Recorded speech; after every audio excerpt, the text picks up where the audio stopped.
We are Baltimore. We are Southwest.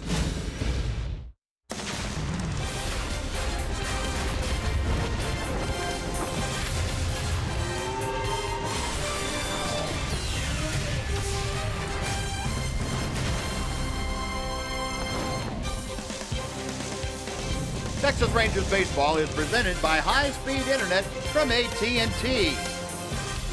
Fenway Park in Boston, and nothing says the 4th of July better than Fenway Park baseball, hot dogs, and apple pie, and your Texas Rangers taking on the Red Sox.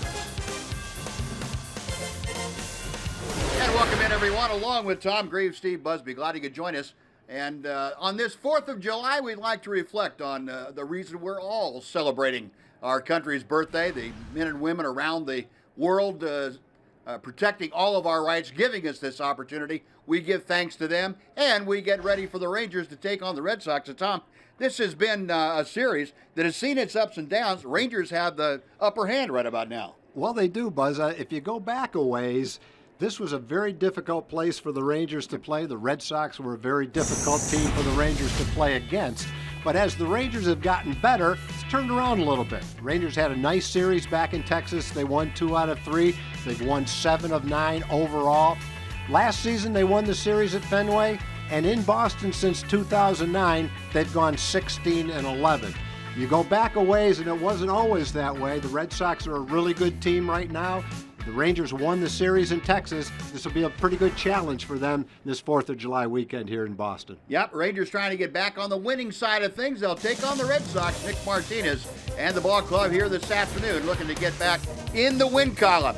Well, hot dogs, apple pie, and a little baseball on your 4th of July. We'll be back to Fenway Park with the starting lineups and the first pitch next.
Southwest is brought to you by your Texas Ford dealers.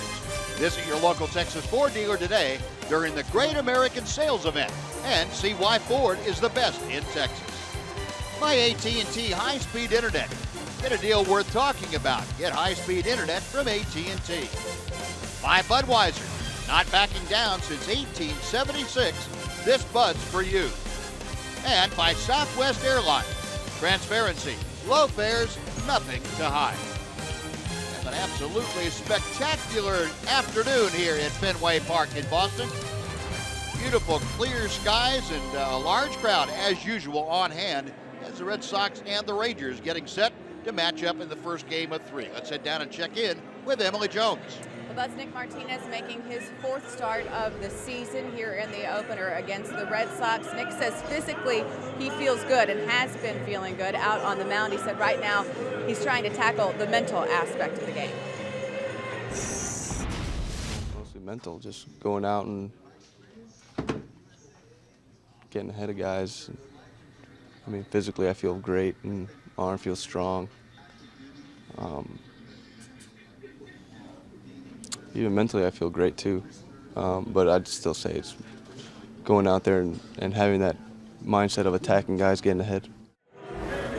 And probably the same could be said for a lot of guys, a lot of pitchers in Nick's situation, particularly the younger guys. And it seems like so much of the time it's so results driven that once those results start to happen, that confidence starts to build and then the mental aspect of the game becomes a little easier. Nick, of course, working to get there, and he'll look to get there today in the opener against the Red Sox. Buzz. All right, Em, thanks very much. The Red Sox and the Rangers getting set, and Tom's going to tell you now about the Rangers starting lineup brought to you by Southwest Airlines. Well, it'll be Sin-Shu Chu leading off in right field. Ian Desmond is batting second, followed by Nomar Mazara, the left fielder. Adrian Beltre's knocked in 10 runs in his last 10 games. Will bat cleanup. Prince Fielder is at DH, batting fifth. Rugnet Odor bats sixth at second base.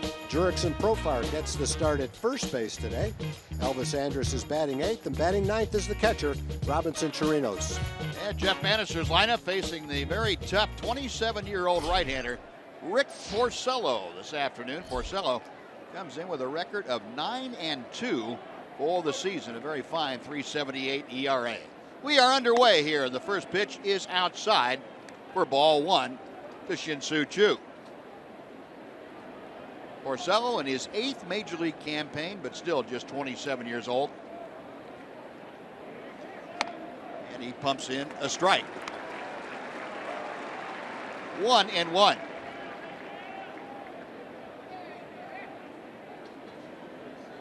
Choo, a .263 average, 6 home runs, and 15 driven in. 2 hopper out to Pedroia. 1 gone.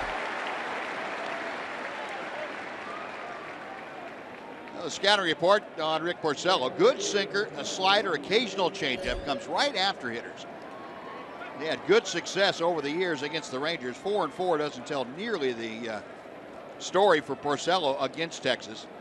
Very few walks, a lot of ground balls from this right-hander. Porcello has a shutout in one of his 8 career starts against Texas. That was in the last game that he started against the Rangers 2 years ago. Shut him out on 3 hits in Arlington. Buzz, it seems like there was a game in Detroit, maybe, where he couldn't get out of the first inning. Right. Ian Desmond shoots one to right for a base hit. That's a surprise. Line drive by Ian Desmond. Anyway, they got like 7, 8, 9 runs right off the bat against him. And when you only have 7 or 8 starts against a team and one of them is like that, then you're right. That 5.86 ERA could look a lot better without that 1 inning. A fastball that caught the middle of the plate and ripped that to right field. He had one yesterday late in the game. He lined it down the right field line about a foot foul. Kept the Rangers from scoring a couple of runs and maybe winning that game. No, 1 on, 1 out. Here's Nomar Mazara. Mazara steps in, hitting at .287. He has the longest active hitting streak on the Rangers, a 9-gamer. That's his second longest streak of his young Major League career. His career started back in mid-April with the Rangers. 11 home runs, 35 driven in. Porcello. Obviously, the scouting report is that Ian Desmond has been running lately. Certainly did against the Red Sox down in Arlington.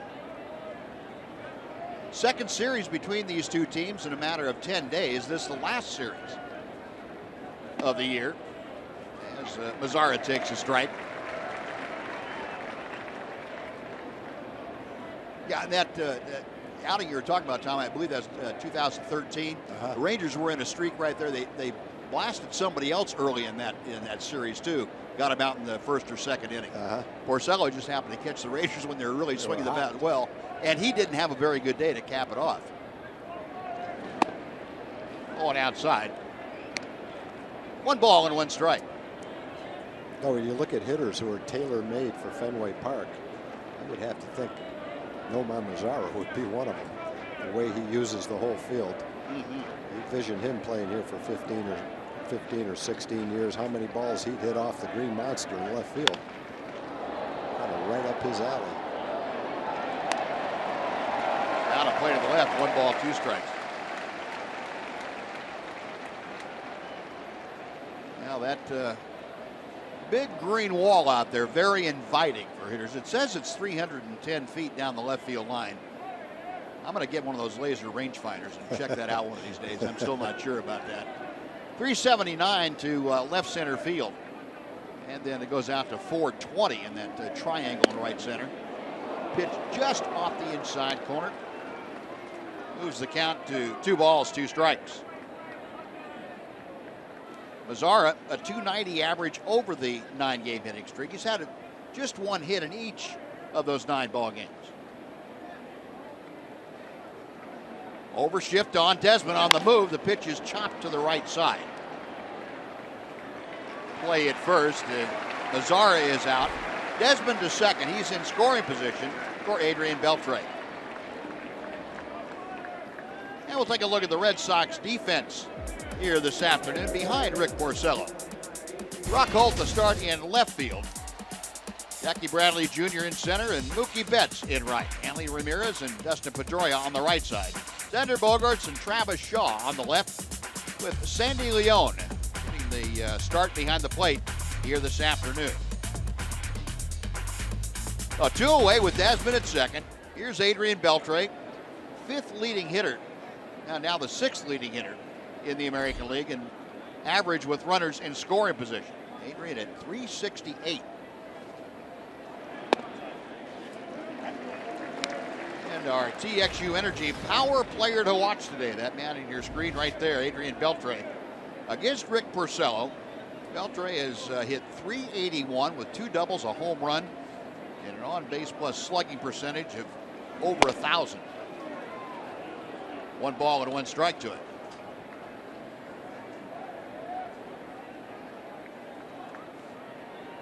Adrian has hit safely in 11 of his last 12 ball games at just over a 300 clip, 306.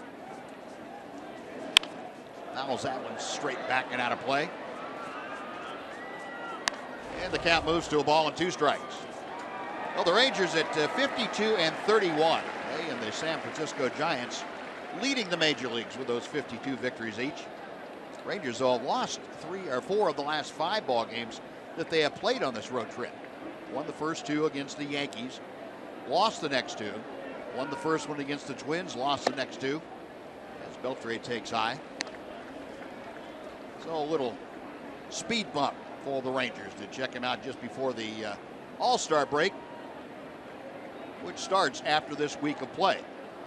I guess the good news, Buzz, is even with those 4 out of 5 losses, the Rangers still have the biggest lead of any division leader right now, 8.5 games. Yep. Astros have lost the last couple of days. Seattle's won. They're both tied now for second place in the West. 2-2 pitch.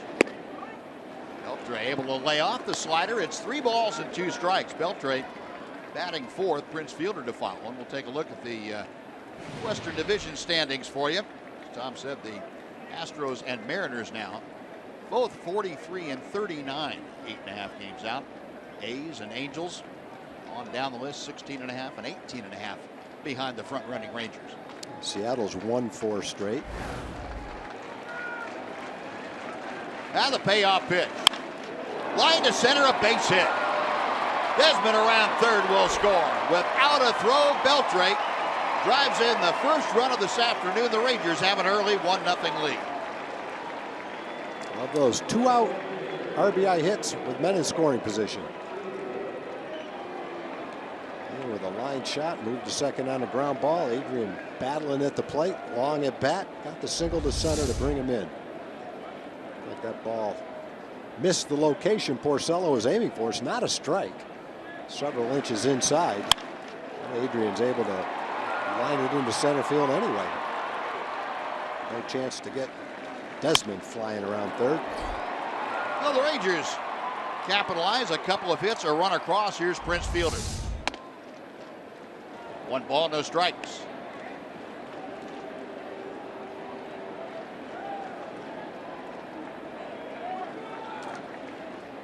Fielder and Porcello teammates in Detroit for a couple of years. Before Porcello moved on and Prince came over to the Rangers. Outside corner, 1 ball, 1 strike.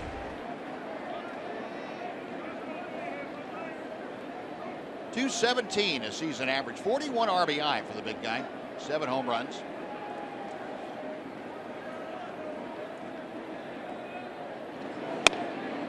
Two and one. And as you would expect, the overshift employed by the Boston Red Sox against Prince Fielder, who has enjoyed hitting here. Those numbers would tell you Fenway Park has been very kind to Prince. Xander Bogaerts, the shortstop, staying in that shortstop spot. Out of play, 1 and 2, or 2 and 2.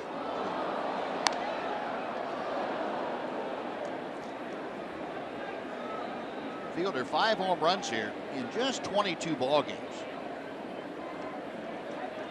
Prince has been effective lately, especially a couple of home runs. He has driven in 7 in his last 11 ball games. So hopefully the big guy will get it going up to his standards. 3 balls, 2 strikes. Porcello forced to go over the 20 pitch mark here in the first inning. That was his 21st. Fielder batting 5th. He'll be followed by the Rangers' second baseman, Rougned Odor. Warm afternoon, 86 degrees at first pitch. Porcello with a payoff.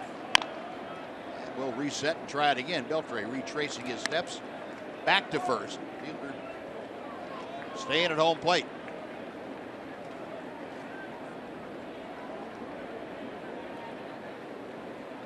Rangers have split their last 10 ball games overall. They are 24-19 on the road this year.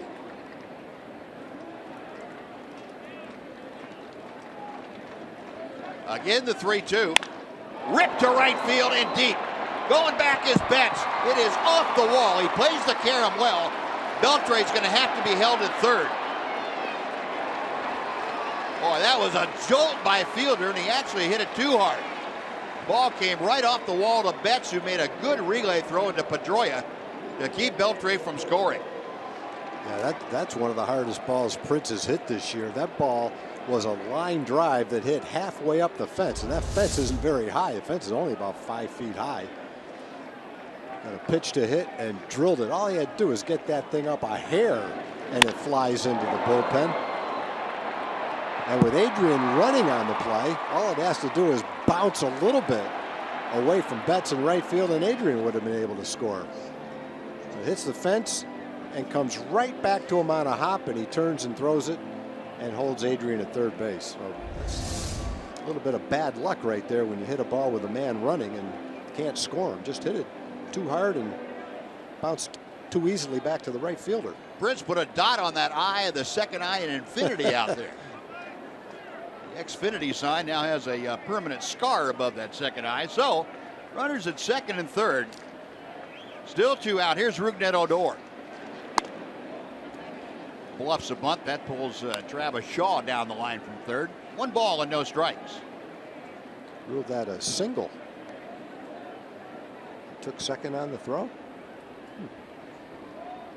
A little unusual scoring, but yeah, that's what it was. Pulled foul outside first. A ball and a strike to Rougned, who's hitting at .262 with 15 home runs. You know, watching that play, it looked like as the throw came in that if it was cut off, they might have had a play at second.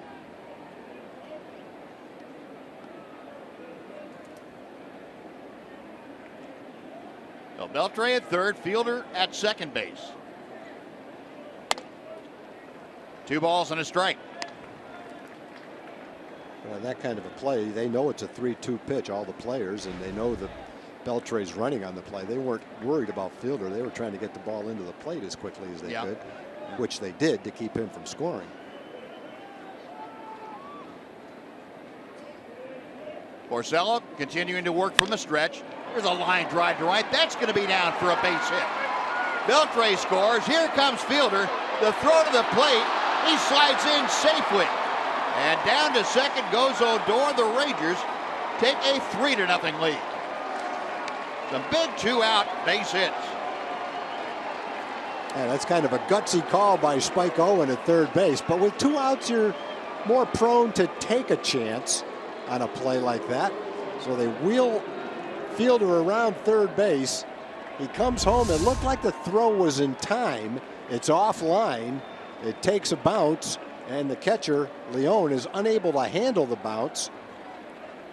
And the big guy slides in safely, diving for the bag, and Rangers pick up that run that didn't score on his line shot to right field. I think Sandy Leone might have flinched at the very last second for fear of getting run over.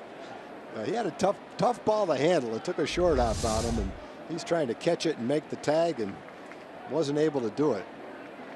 Big hit by Odor, big hit by Beltre, 2-out hits. 3 consecutive 2-out hits for the Rangers. Well, Betts throws well from right field. That wasn't one of his better throws. It was tough to handle, and it was up the line. He might have been a little surprised the Rangers tried to score Prince on that play. Ground ball to the right side. That sneaks through. Odor around third will score. Profar with the RBI base hit. It is 4-0 Rangers. And the Rangers jumping on Porcello a la 2013. Well, he got Nomar to ground out for the second out. But since that time, he's had a little bit of a problem. 4 straight hits. Red Sox had given up 21 runs the other day to the Angels. Well, the fans are a little restless here in town. No, Profar at first now. Here's Elvis Andrus. He goes the other way, and that is laced foul. 0-1. Yeah, Mazzara bounced out for the second out with Desmond at second. Then Beltre hit a single up the middle. Prince Fielder followed with a bullet off the wall. Then the 2-run single by Odor. And Elvis now down in the count, 0-2. And Jurickson Profar bouncing one through.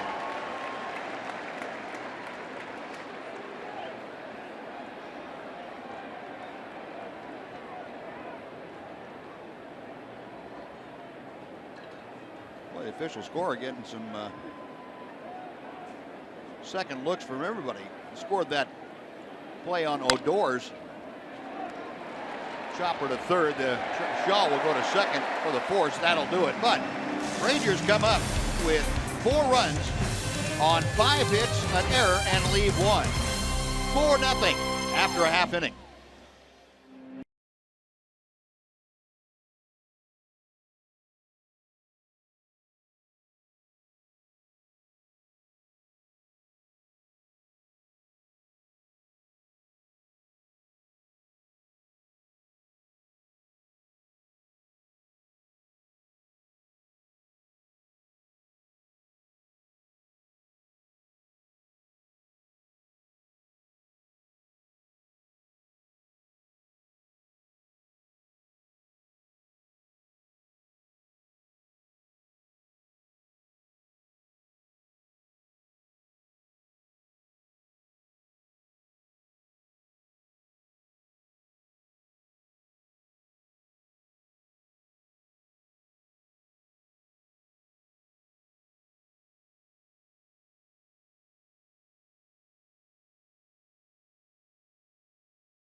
Give Nick Martinez an early 4th of July present, a 4-run first. Tom's going to tell you about the Red Sox lineup now. Well, it's probably the best lineup in baseball. Mookie Betts leads off. He's knocked in 55 runs and hit 17 home runs from the leadoff spot.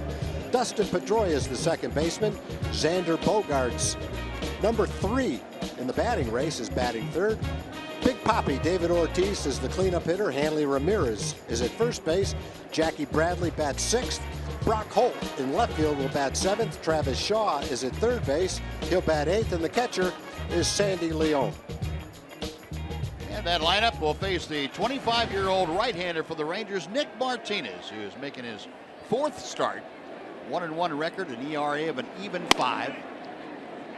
Face the Red Sox down in Arlington. Start before last.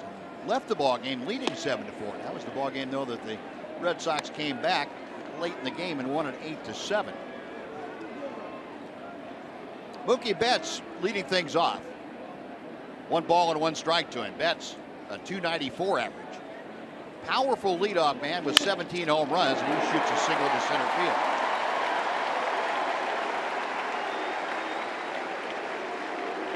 Well, Betts aboard. Leadoff base hit. Dustin Pedroia will be next. We'll take a look at the Ranger defense. It's delivered to you this afternoon by DeMontron RV. Outfield, Mazzara, Desmond, and Chu left, center, and right. Profar again to start at first. Odor and Andrews up the middle with Adrian Beltre at third and Robinson Chirinos behind the plate. 1 on, nobody out. Pedroia, a .302 average. We'll face Nick Martinez. A little inside for ball 1. Pedroia 3 out of 6 in his career against the Ranger right-hander Nick Martinez. Nick, in that game we were talking about, worked 6 innings, gave up 4 runs on 6 hits. Had a couple of 2-run home runs against him by Boston. Hanley Ramirez and Jackie Bradley Jr. both left the yard. Pedroia, that 8-game hitting streak, just a .273 average during those 8 ball games, but he has driven in a couple.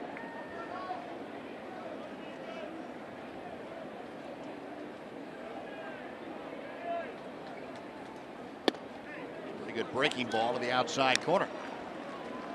Yeah, against the Red Sox and in this ballpark, a pitcher definitely needs to have all his pitches working for him. You have to be able to change speeds, mix in off-speed pitches with your fastball, and make good pitches as far as location goes, because these guys can hit, and they can really hit in this ballpark. Double play ground ball. Odor, Andrews, Profar. 4-6-3. The Rangers turn their 106th double play of the year. Oh, that's a nice shot in the arm for Nick Martinez. You get 4 in the top of the first inning, come out, Betts rips the first pitch up the middle, and then you get the ground ball, and the Rangers convert it into a double play. You take a deep breath and feel much better about the first inning after that double play. Try to get a quick out right here, get right back in the dugout. Porcello had to throw over 30 pitches in the first inning, but the hitters go right back at it again. And Nick was talking, Buzz, about feeling great mentally, physically. His arm feels great, and just a matter of going out and pounding the strike zone with quality strikes. So that's exactly what he's trying to do with a 4-run lead here. Broken bat up the middle. Elvis off balance. The throw's not in time. Xander Bogaerts just runs too well, but a great attempt by Elvis. Great get to that ball. Profar had that ball almost grew through the webbing of his glove. That was a close play. Looked like he beat it, but he didn't beat it by much. That ball wasn't even thrown that hard. If that was a line shot, that would have gone through his glove. Yeah. Great play by Elvis. Nice try. Different runner, different result. No, Bogaerts with a base hit. And the crowd here at Fenway Park applauding Big Papi as he comes to the plate. David Ortiz. Well, Big Papi is everywhere in this town. When you walk through the tunnel, through the concourse coming to the Ranger clubhouse from the bus, there's big murals of him. There's pictures of his career here in Boston. They're really highlighting this season, his last year. And it's given him a lot to talk about the way he's playing. I'd say he's highlighted it pretty well himself. How about 338 with 19 home runs and 65 RBI, and we haven't quite gotten to the All-Star break yet. Yeah. This is not generally the results you see when a guy has announced his retirement. These are the results you see at the prime of his career, what he's doing in the greatest season he's ever had. Rips this one to right. That's a fair ball, and a short hop over that wall, and that's going to save the Rangers a run. Bogarts will be stopped at third on the ground rule double by Ortiz.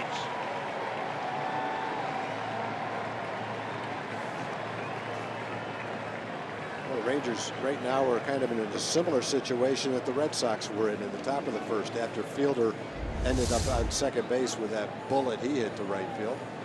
If you make a good pitch and get the next hitter, you get out of the inning. Rangers added on after Fielder had that hit with a single by Odor and a single by Profar, made it a big inning. There's Nick Martinez's goal right now is to get Ramirez and make that double meaningless. Well, that double moves David Ortiz ahead of another Red Sox great, Carl Yastrzemski, on the extra base hit list. That was his 1158th extra base hit. Andy Ramirez takes a bit outside for ball one. Well, Buzz, we got here pretty early today. I went down to Pesky's pole right there, the right field foul pole, and checked those seats out. Kind of packed in down there, and if you get a certain seat there, you have to move your head to see the pitcher, but I don't think any of the Red Sox fans are complaining out there. There's the guy you're talking about sitting in that seat. You have to look around that pole. Yeah, the striped shirt. But it's a unique seat. You're facing right down the right field line. That ball that Big Papi hit was coming right directly at them, so they had a pretty good view at it from those seats. Did you sign the pole down there? You know, there was so much graffiti on that pole, I couldn't find an open space. It's one of the big traditions. I was going to climb up it and see how high I could get, but thought better of that. Saw that guy climb the foul pole in Baltimore 15 or 20 years ago. That was pretty amazing. 1-1 pitch is off the plate inside. Were you there? You weren't there. Were you there in Baltimore? No, I missed that one. Yeah, some guy climbed the top of the foul pole and either didn't want to come down or was afraid to come down. Couldn't get back. They had to stop the game while he was sitting on top of the foul pole there. Finally, he came down.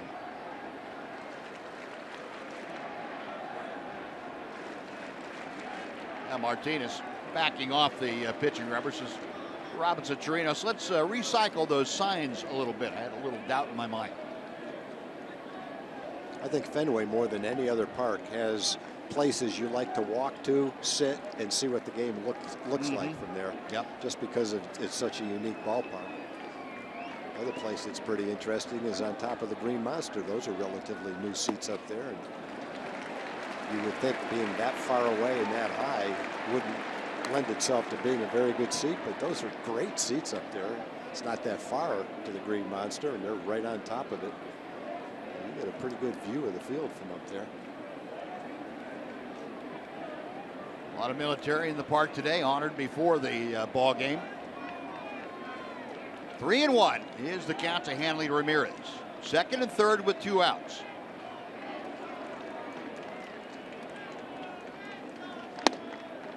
Ball 4 loads the bases for Jackie Bradley Jr.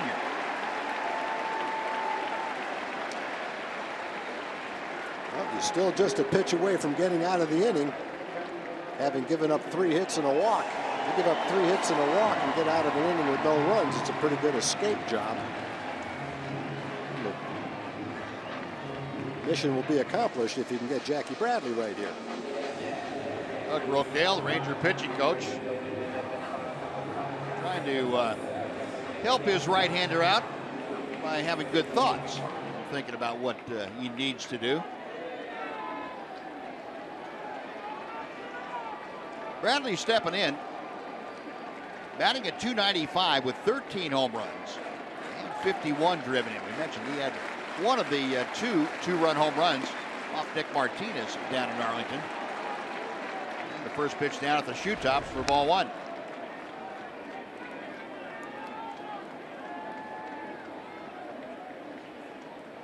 .381 on base percentage. This ball club in the Boston Red Sox, .357 team on base percentage.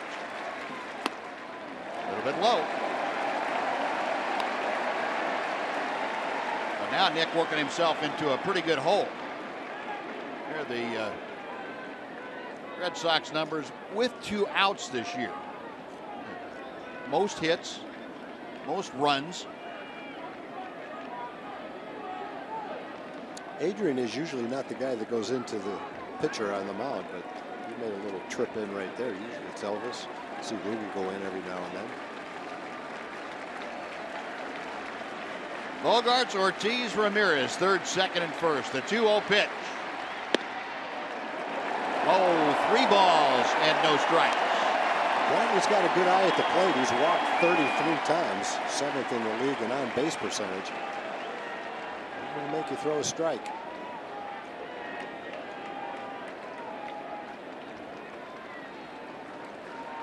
Nick back to him. 3-1.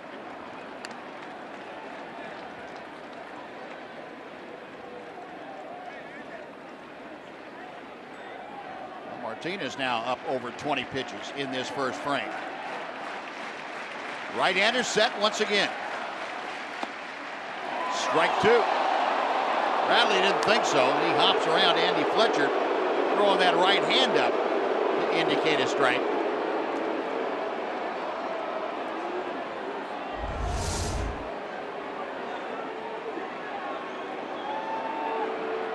Borderline pitch went Nick's way. Bradley's still got a big one left, though. So a full count. Now the runners with 2 outs will be on the move. Big pitch early for Nick Martinez. Payoff delivery. Low ball 4. He walked home a run.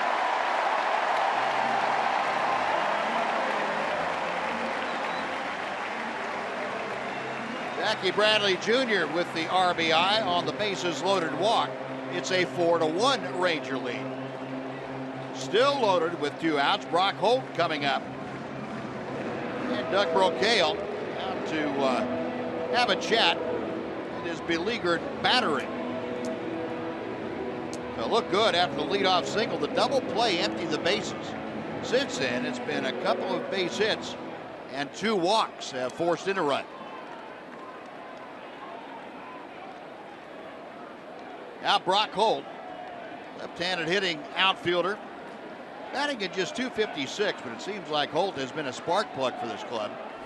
He's back off the disabled list. He was on the concussion disabled list for the better part of a month.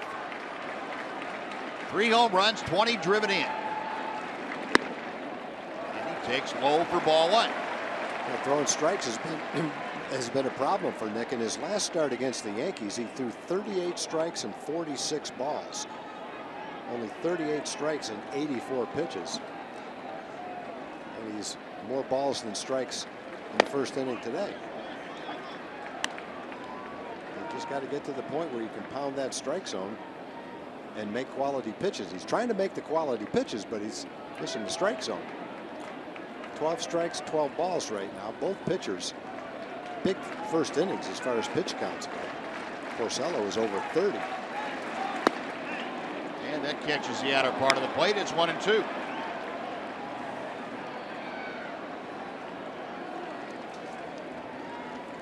Nick Martinez trying to minimize the damage here. 1 ball, 2 strikes. Bases full of Red Sox.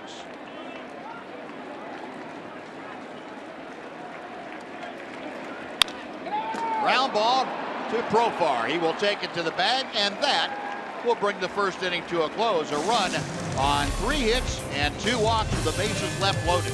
After 1, 4-1 Texas.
bag to the box office or use the online coupon code Takis.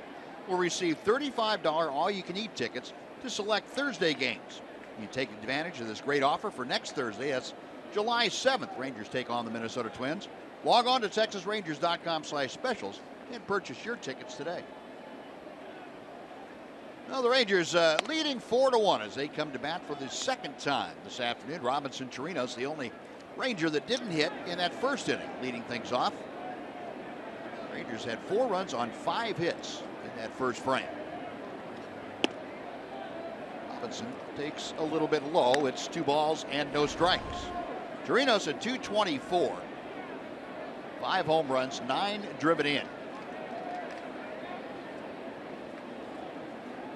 Rick Porcello trying to regroup after a tough first inning. Throws a fastball for a strike on the inside corner.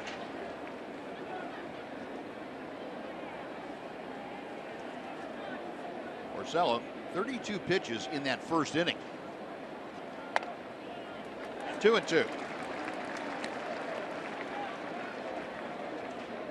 Chirinos 5 out of 15 on this series, or I should say on this road trip. He has 4 hits in his last 6 times to the plate. He's turned things around offensively. Hits that one hard, but pulls it foul down the left side. Andy Fletcher calling the balls and strikes here this afternoon. The crew chief, Joe West, is at first. Mark Rippinger is at second. Kerwin Danley down that line at third. Bright, sunshiny 4th of July here in Fenway Park. Hope all of you are enjoying your holiday. Appreciate you spending part of your 4th of July with us and watching your Rangers take on the Red Sox. High and tight, 3 balls, 2 strikes. So Chirinos trying to get aboard to start the Rangers second. Shin-Soo Choo on the top of the order will be next.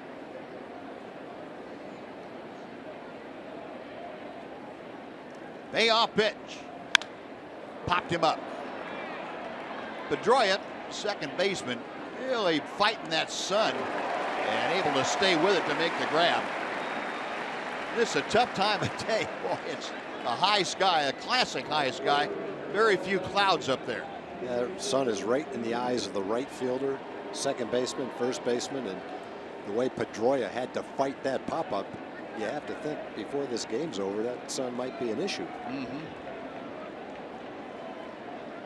Yeah, even with those sunglasses on, Pedroia using his glove and all of his experience too to battle that one.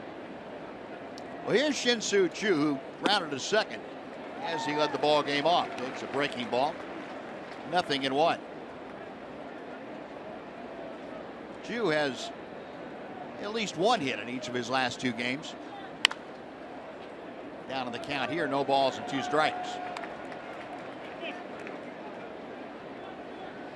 Shin-Soo playing in his 24th career game here at Fenway Park. He's a lifetime .314 hitter.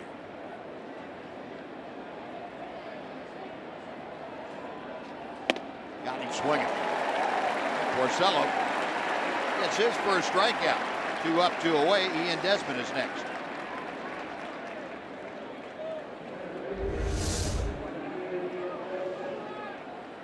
Elevates the fastball exactly where the catcher asked for it and got the result he was hoping for. Well, Ian Desmond singled to right. First Ranger hit of the afternoon, came around to score the first run on Adrian Beltre's 2-out single, and Desmond 2 for 2 as he doesn't waste any time. Right back through the box. Second hit of the afternoon and his 35th multi-hit game of the year for Ian Desmond.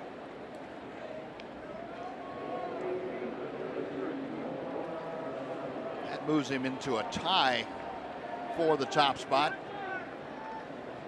Mookie Betts had been the league leader, but Desmond has joined him. Both of them 35 multi-hit games this year. Now 1 on, 2 out. Here's Nomar Mazara. 0-1. Again, the overshift by the Red Sox infield, leaving Bogarts at his normal shortstop spot, but Travis Shaw, the third baseman, over there to the first base side of second. Porcello taking a little off the breaking ball, and it's 0-2. Multi-hit game leaders. There you are. Mookie Betts now and Ian Desmond right at the top. Xander Bogaerts a couple back. Machado and Altuve also in the mix. 1-2. Porcello trying to do the same pitch scheme that he had against Shin-Soo Choo for the strikeout. Mazzaro was not accommodating him on the swing.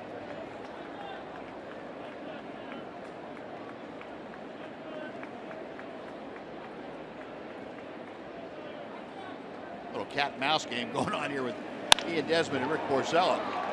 Diving stop by Shaw, the third baseman, from his knees. He throws out Mazzara, and that'll do it. Rangers get a hit, but strand a runner. We played 1.5 at Fenway. Rangers 4, Red Sox 1.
Texas Rangers baseball on Fox Sports Southwest is brought to you by your Texas Ford dealers.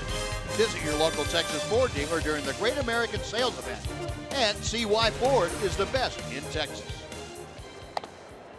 Well, Nick Martinez going to work here in the bottom of the second inning. Travis Shaw takes way outside for ball one. It'll be Shaw, Sandy Leon, and Mookie Betts. The first three Red Sox to do the swinging. Shaw lifts it out of play to the left. The count evens at 1 ball and 1 strike. Travis Shaw, 266 average, 8 home runs, and 45 driven in. Shaw missed the ball game yesterday. That was the first game he had not played for the Red Sox in the last 134 games. It was a scheduled day off for him. That consecutive games played streak went back to August of last year. A 1-2 pitch. Got him swinging. Good breaking ball down and in. That is strikeout number 1 for Nick Martinez. One gone, Sandy Leon coming up. Well, last inning, high first cameraman make a spectacular play, and we finally get an opportunity to watch it. Yeah, that's our friend Mike Pomeroy. Nice play, Mike. And then what does he do with it? Finds a young fan. Beautiful. There you go, Mike. Nice going, Mike. That's perfect. Now here's Sandy Leon, who takes ball 1. There he is. Nice play, Mike. Mike hanging out in the shade over there and enjoying the 4th of July. Dave Burchett just said that might be the first time he can ever remember a cameraman making a play like that. Really? Who would know better than the veteran? The veteran, yep. Yeah, he's seen them all. There you go, Mike. That's 30 years worth of 34 years worth of experience, and you're the first.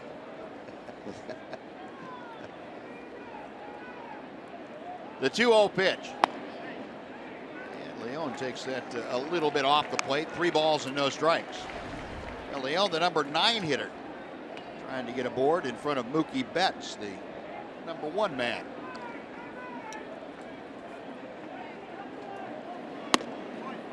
Three and 1. Now Nick had a couple of walks in the first inning. He walked Jackie Bradley with the bases full to force in the 1 run the Red Sox scored. Trying to maneuver around a 3-ball count to Leon. Gets him to foul that pitch off. The count is now full. Coming into this season, Leon had 3 stints in the big leagues with Washington. 200 at bats. He hit 1 home run and knocked in 8 runs. 30 plus at bats with the Red Sox. He's done more than that. Had a home run, knocked in 9, hitting .457. Yeah, and he's come down. The last time we saw him 10 days ago, he was hitting .520. It's kind of hard to maintain .520. Out of play. Yeah, it was. And he had a big hit though in that 8-7 Red Sox comeback. They sure did. Big double late in that ball game. Pinch hit double. Making it tough on Nick Martinez in this at bat.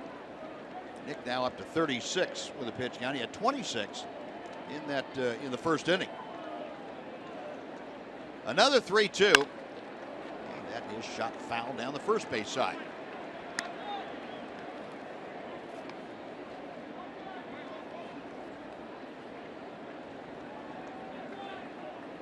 A lot of red, white, and blue out here at Fenway Park this afternoon and all over the country. Stars and stripes in evidence.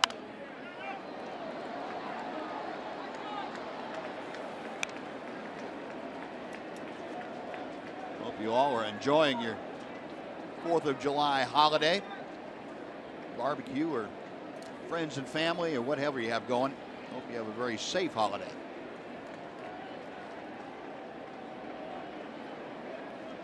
Nick with again the 3-2. Left center field, that is going to go to the monster.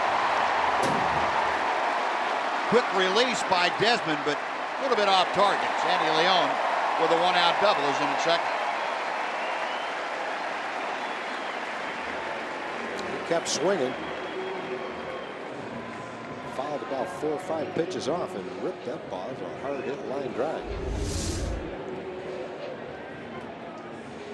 Pitch away and does a nice job of going the other way with that ball. Well, Leon doesn't have that many at bats. He's only been up 36 times, but that's his 6th double. Well, 4 hits now for the Red Sox. Mookie Betts up there for the 2nd time. Betts began the ball game by singling to center field.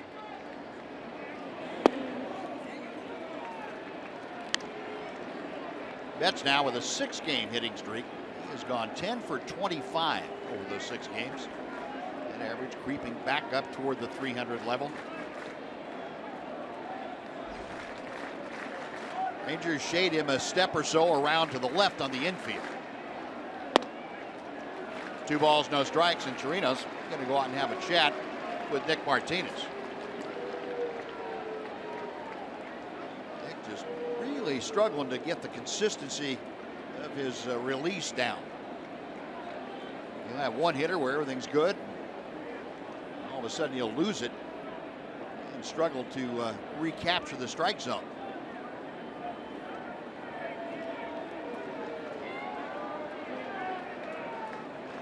The right-hander sets. The 2-0 pitch is coming. 2-1.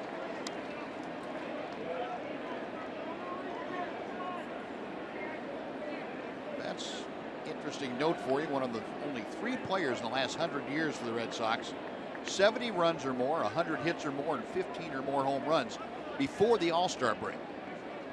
That ball is ripped to left. It's hooking at the pole, and it goes foul. Wow. We're almost on the foul line. If that was foul, it was fouled by about a foot.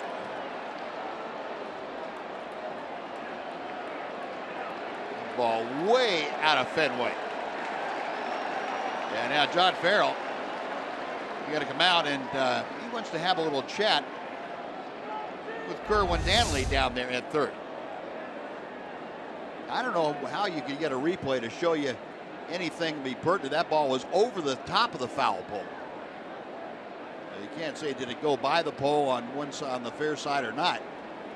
Pretty tough on the extension. Now the umpires are going to huddle, get an umpire review, and get together and say, okay, what did you see? Joe West, the crew chief over there at first, and I don't know how the guy at first and the guy at second could see it better than the guy at third.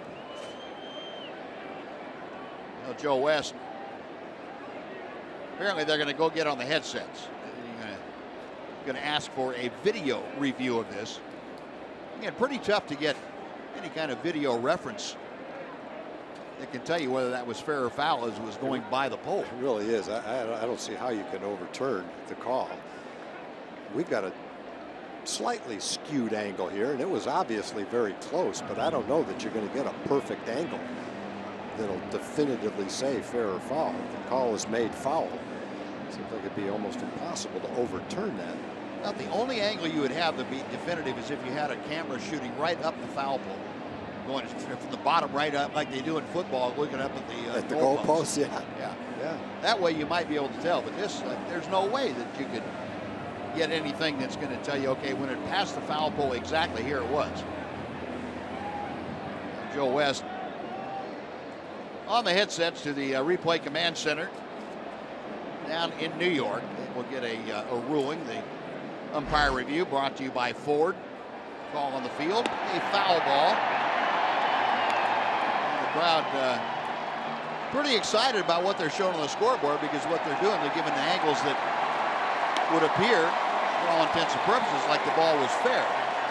But the angles are from you can't all over the ballpark. Exactly. You can't tell what the angle is. Yeah. Now here you can't tell. You don't know how far the ball is past the foul pole there. And that's an angle on the first, slightly off the first base side, right down the line. And it is foul. It may have been fair, who knows, but I don't see how they could overturn the call. No. If it was called fair, they wouldn't have overturned a fair call. Just one of those very difficult calls. Yeah, if a foul pole were another 30 feet higher, you probably would have had a definitive shot at it. Right. But it is a foul ball. The call stands as called on the field. 2 balls, 2 strikes with 1 out. And Martinez back to work. This one popped up. Shallow right. Jew and Desmond coming on. Ian Desmond taking charge. Yeah, so you go from having a 2-run home run to a pop out to center. and mad fans. On those kind of pop-ups, it's probably today better for the center fielder to catch him coming in, because he's not looking right in the sun. The right fielder is. And you may see that come into play today. Ian Desmond has shown the inclination, the willingness to take charge out there. And Shin-Soo Choo certainly has deferred to him on more than one occasion. Well, 2 very important outs now. And here's Dustin Pedroia, who grounded into a double play in the first inning. 0-1.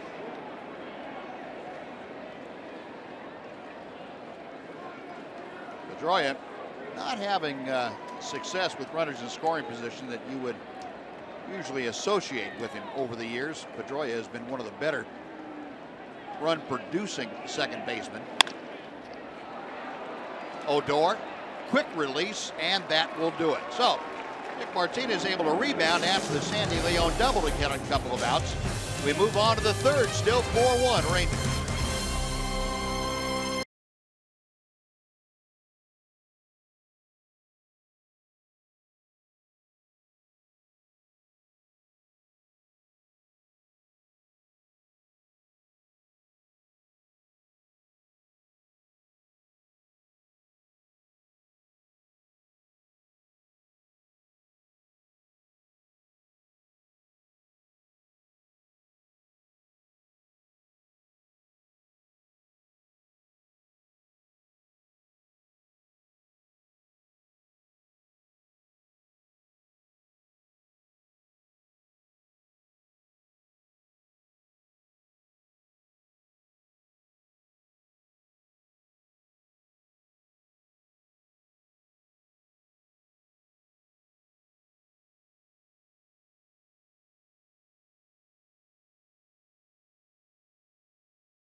Field invites you to celebrate 45 years of love. Just go to southwest.com/RangersLove and enter for your chance to be one of 10 fans who will win 45,000 rapid reward points. Adrian Beltre starting things off for the Rangers here in the third. 4-1 Texas. Beltre got the Rangers on the board with a 2-out single in the first. His 53rd RBI of the year, giving him the team lead by 1 over Ian Desmond. Adrian now at 282 with the average. Rick Porcello with the pitch, and it's fouled back just to our left. Well, it feels like Porcello's been in the big leagues for a long time, and he has. 7 years coming into this season. Still only 27 years old. He got to the big leagues at age 20 back in 2009 with the Tigers. Beltre ripping that one foul. Unusual for a high school player. He was a first-round draft choice. Kind of fell to the bottom of the first round of the Tigers because of signability issues back then. But he only pitched 130, 140 innings in the minor leagues, 125 actually in A-ball the year before that, before he got to the big leagues. Very unusual for a high school kid to get to the big leagues so quickly. Beltre, a chopper foul outside third. Yeah, that was a point in time where he and Max Scherzer and Justin Verlander, people were talking about the three of them being the next big thing for the next decade in baseball as far as the starting rotation was concerned. Those were 3 pretty good ones at that point in time. Yep. Still 3 pretty good ones.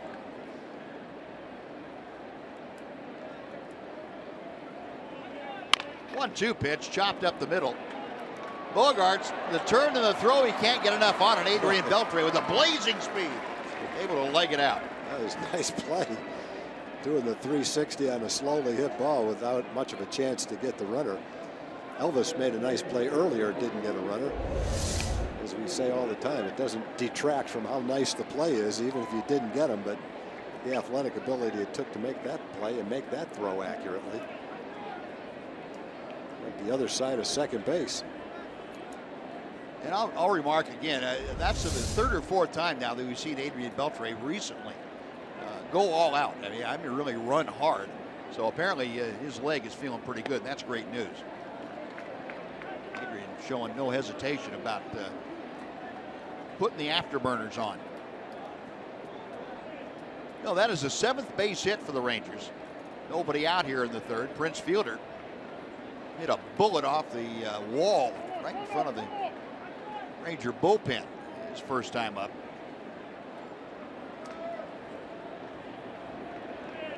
A 220 average for Fielder. Overshift is on by the Red Sox infield. Going the other way, double play grounder. Pedroia turns it. 6-4-3, and that removes Beltre.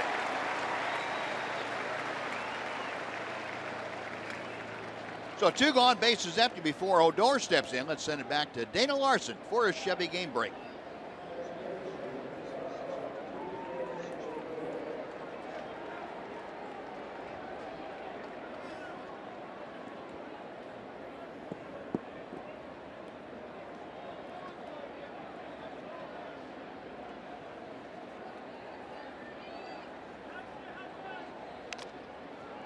All right, Dana, thank you. You don't see that very often.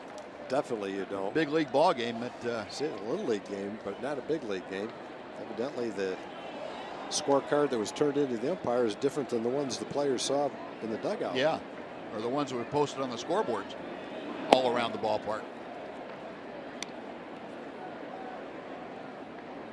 Brugden Odor had a big 2-run single. This was one of 4 2-out hits in that Ranger first inning. Odor now with 41 driven in for the year, and he takes high and away. It's 2 balls and a strike.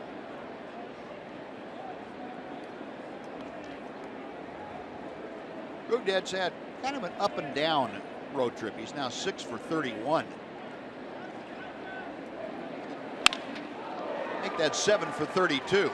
Pops that one solidly into center. Sure did. It's 2 hard hit balls by Odor. 1 on, 2 out.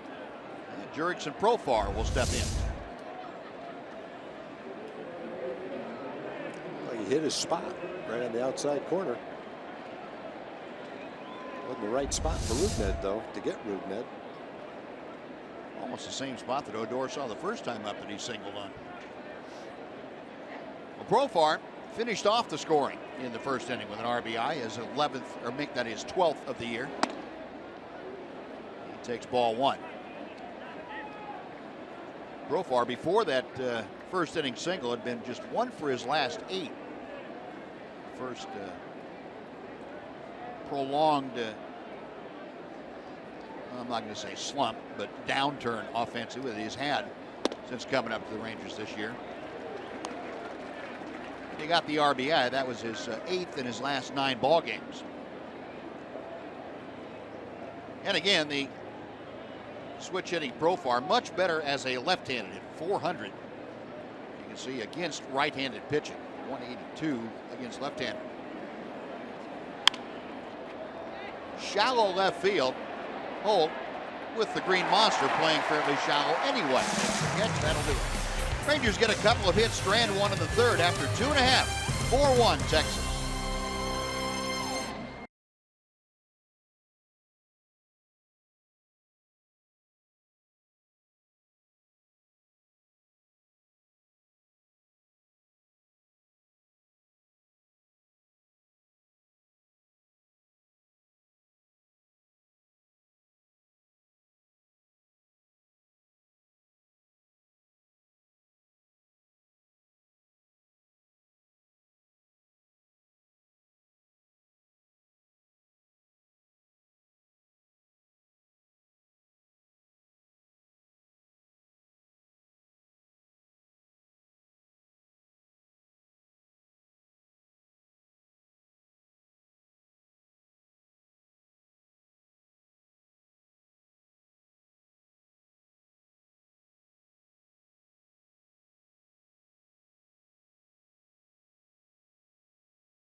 Park as the Rangers leading the Red Sox by a score of 4-1 in the opener of this 3-game series, and the Rangers really setting the tone for this Independence Day with their fly suits as they flew on the plane last night.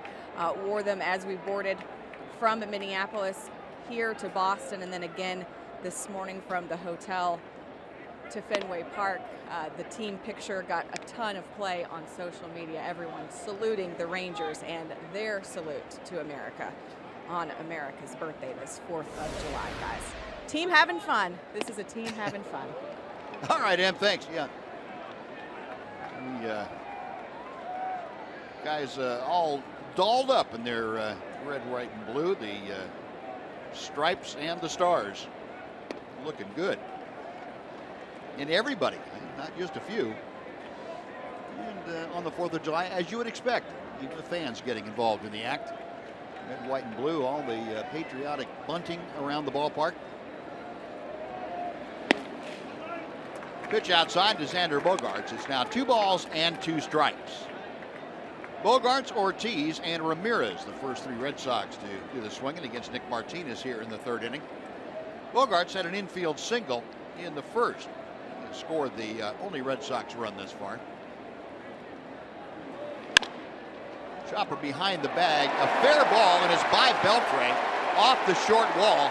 Bogaerts stopping at first as Andrews had to go retrieve it. That's one of the things the shortstop has to be aware of here at Fenway Park, is that short wall will kick the ball back toward shortstop, not to the outfield. Adrian talking to Kerwin Danley. Adrian obviously thought that ball was foul when it went by the bag.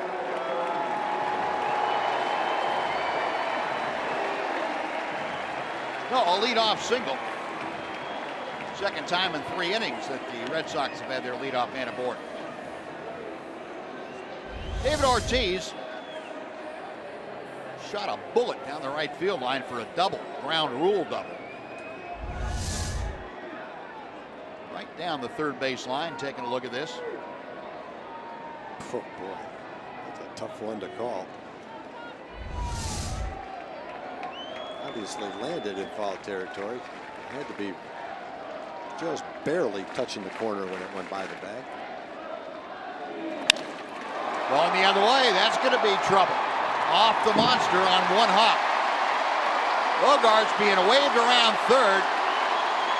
There will be no play on him. And the RBI double for David Ortiz. It's a 4-2 Ranger lead. Bogarts ran through the stop sign. I'm not sure whether he saw Mazzara have a hard time coming up with the ball or not. If he did, then he realized he could score. If he didn't, he was lucky to score. Let's take a look. Big Poppy's got a double down the right field line. He slices this one toward left field. Nomar misses it coming off the wall. Bogarts was stopped at third, so you can see the third base coach right here. Oh, he sees the ball. He knows where the ball is. That's why he kept going.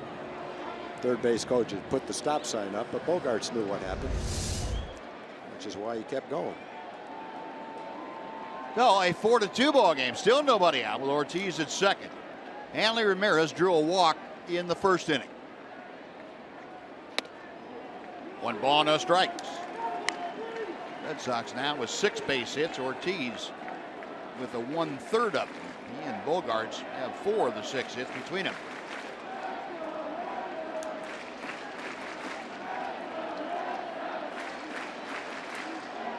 Martinez okays the sign. And gets a strike at the knees. Well, Ramirez in his last 10 ball games has really been a tough out. He's a .417 hitter. In those 10 ball games, he has had 4 doubles, 3 home runs, and he has driven in 8, and he's gotten 6 walks.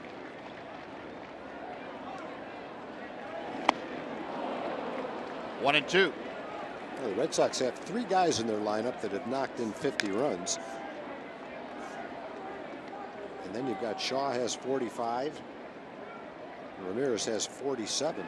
Well, actually, they've got 4 because Ortiz has 65. They got 3 in the 50s and Ortiz 4 with more than 50. And 2 knocking on the door. That's why they've scored so many runs. Look at the Red Sox this year. The American League ranks on the right. Team average, home average, runs scored, slugging, on base percentage, all first in the American League.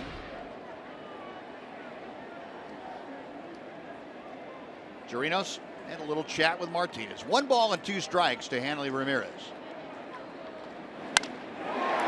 To left center field, that is over Mazzara's head off the wall. Ortiz will score. The throw into second, not in time. It's a 4-3 Ranger lead.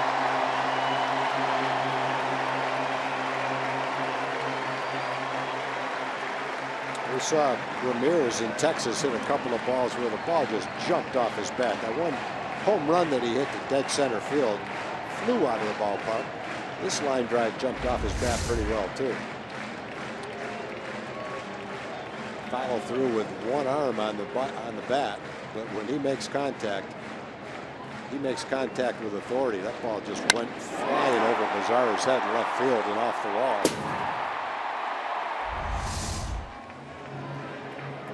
Well, 3 consecutive hits to open up the third. A couple of runs across.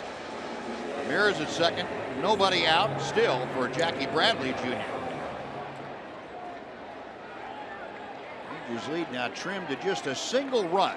Bradley drove in a run with a bases loaded walk as he takes strike 1.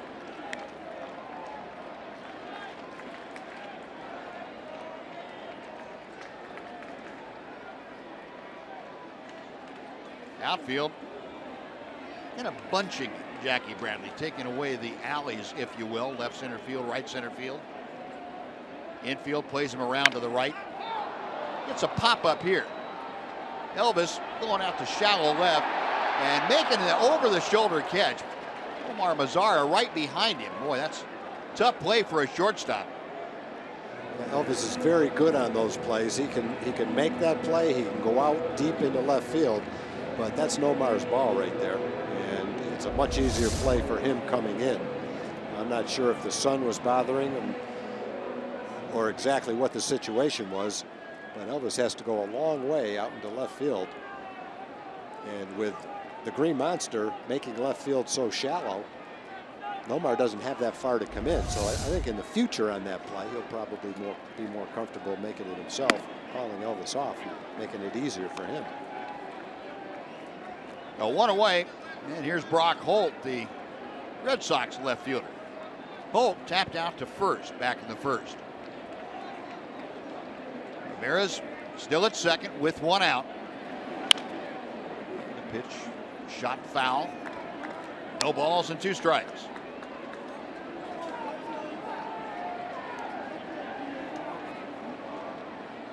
Mention Holt on the concussion DL. He was placed on the disabled list the 20th of May and didn't come off until the 2nd of June.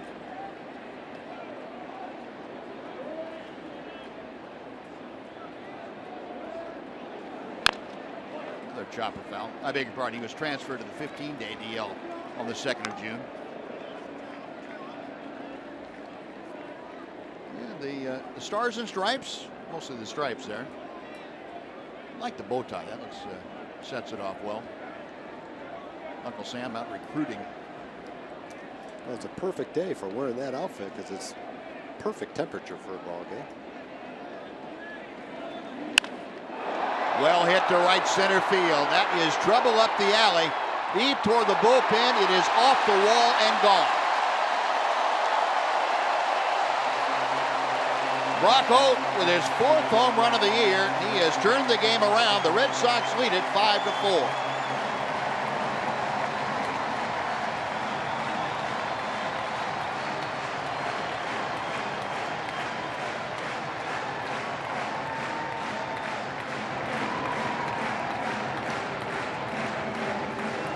Holt just back off the disabled list. He made the All-Star team last year. He gets a slider right in his wheelhouse, breaking right toward the bad part of the plate.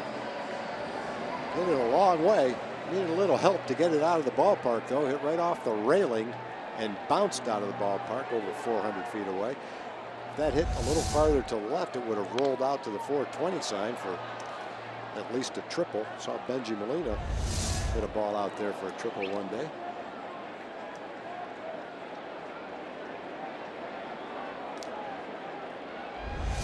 So, base is empty now with 4 runs across in the inning. Travis Shaw, who struck out his first time facing Martinez, takes low and away, 1 ball and 1 strike. The Red Sox now 5 runs on 8 hits this afternoon. Rangers 4 runs on 8 hits.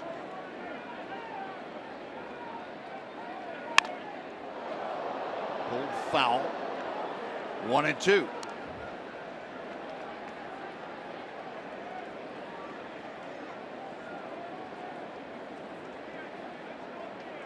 Mentioned Nick Martinez had given up a pair of 2-run home runs against the Red Sox in Arlington in his last start against them. He's given up 1 2-run home run here. Beltre will trigger the throw on to Jurickson Profar, 2 out. And it'll bring up Sandy Leon. Beautiful day at Fenway Park. Red Sox faithful out in droves, as is their custom, especially on this 4th of July. Big fireworks show slated for later on tonight on the Charles River. A lot of military in attendance here today. 1 ball and no strikes to Leon, who doubled to left center field his first time up.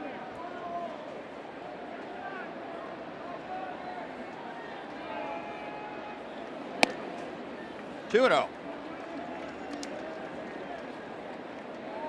Red Sox with 5 extra base hits out of their 8. A home run, 4 doubles.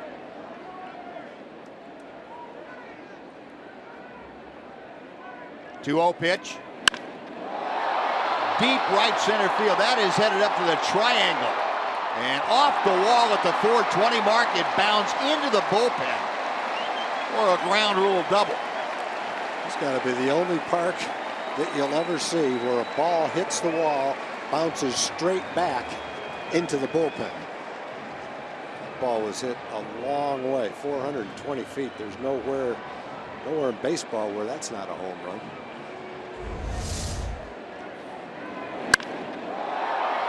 Watch that thing.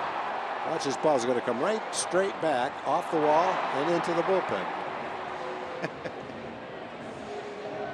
Now we talk about the different angles here at Fenway Park. There are a bunch of them, and that's one of the oddest ones you'll ever see. Doug Bouquet a lot to slow things down a little bit. Yeah, Leon has hit 2 doubles. Big Papi's hit 2 doubles too, but Leon's hit 2 of them hard. Papi just sliced that last double to left field, but Sandy Leon lined one in the gap in left center and then launched a 420-foot double to right field. Folks, while we have a second here, we'd like to remind you to join the Texas Rangers Baseball Foundation and Medical Center Arlington on Sunday, September 4th. It's the 5th annual Rangers Labor Day race. You can enjoy a scenic 5K course that finishes on the field, or you can bring the whole family for a 1K fun run. Visit TexasRangers.com/race to sign up. 17 hits in 3 innings.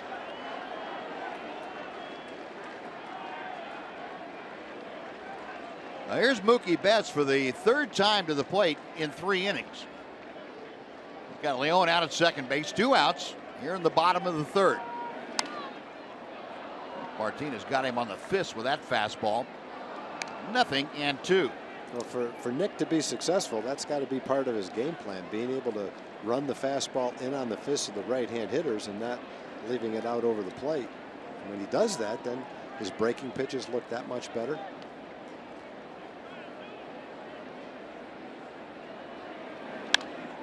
Another pitch in there, and Betts fights it off foul.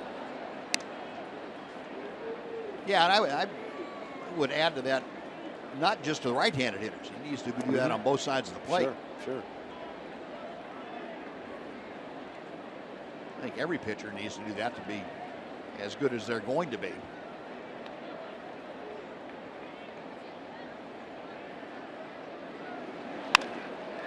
To right field, Chu, a long run. Gets there just in time to make the catch. He steps onto the warning track. Red Sox score 4 runs on 5 hits and leave 1 after 3, 5-4 Boston.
baseball's biggest stars at the 87th All-Star Game, presented by MasterCard. Coming up on July 12th only on Fox. Coverage begins at 6:30 p.m. Central.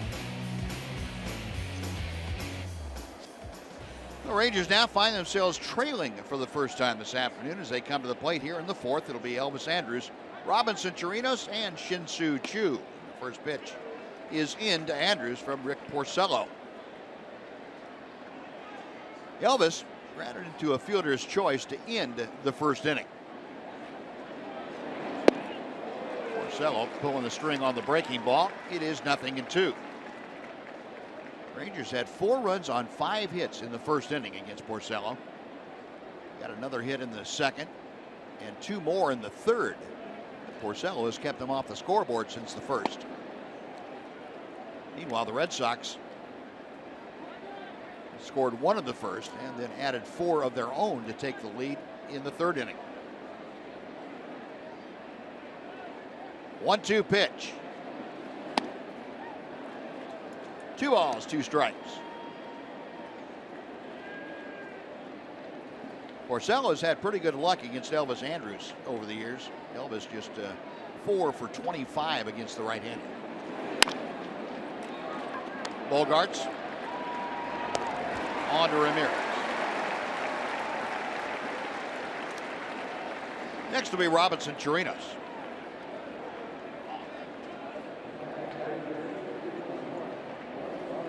The Rangers, with the 2 losses in New York to finish off that series, and lost 2 in a row for the first time since losing 3 in a row.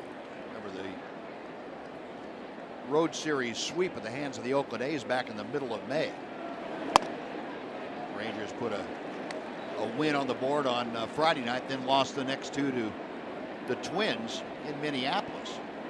And, they're trying to avoid their first 3-game losing streak since back in Oakland. Shaw cuts it off and on the run throws out Chirinos. 2 gone.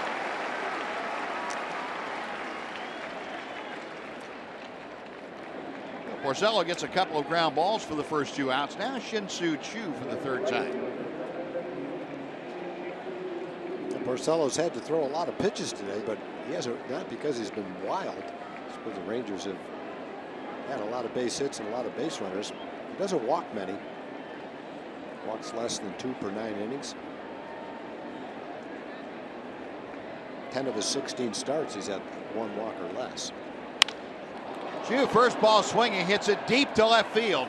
Holt is back at the wall, looking up, it's off the wall. And it skipped by him, so Choo stopping at second. Now the throw behind him, and Choo just able to get back in there. He actually took a step too far. It barely got back. If that throw was accurate, I think he would have been out. That's a Fenway Park double. Pop up to left field. Not far enough to get up into the monster, but plenty of distance, and you don't need much distance to get off the green monster. That's why you see so many doubles in this ballpark, and a lot of them are from left-hand hitters who just slice the ball out there, and hit it off the wall. Balls that would be caught in any other ballpark. Red Sox, I think, are taking a look, but evidently decided not to challenge it. And John Farrell got the word from his video review folks upstairs, and no sense challenging that. You're right, Choo took that 1 extra step, and it was almost too many. If that throw was on the shortstop side of second instead of the second base side of second, it would be different. Well, here's Ian Desmond, who's 2 for 2 with a pair of singles. Trying to pick up Choo. Hits are now even at 9 for each team. We play with 2 outs in the top of the 4th. Desmond now with the batting average back up to .321. Trying to wait on that breaking ball. Had it pretty well timed. Porcello hung it just enough that it was above the swing path.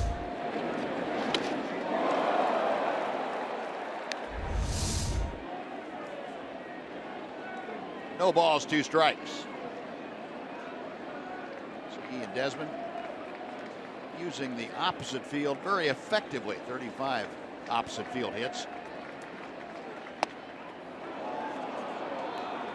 Kind of got all locked up on that one. If that had been a strike, it would have spelled the end of the at-bat. Now Leon going to go out and have a chat with Rick Porcello. 73 pitches for Porcello. 49 strikes. About 2/3 of the pitches he has offered have been in the strike zone. Shin-Soo Choo at second base for the Rangers. 2 outs, Texas trailing 5-4.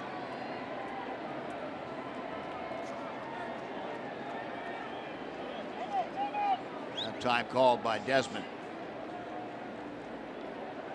Desmond coming into play today had been 0 for 3 against Rick Porcello in previous matchups.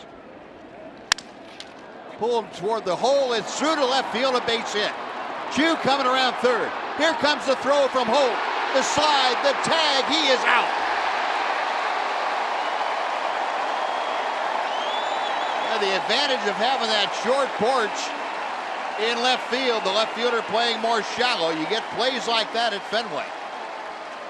And Jeff Bannister saying, hang on a second here.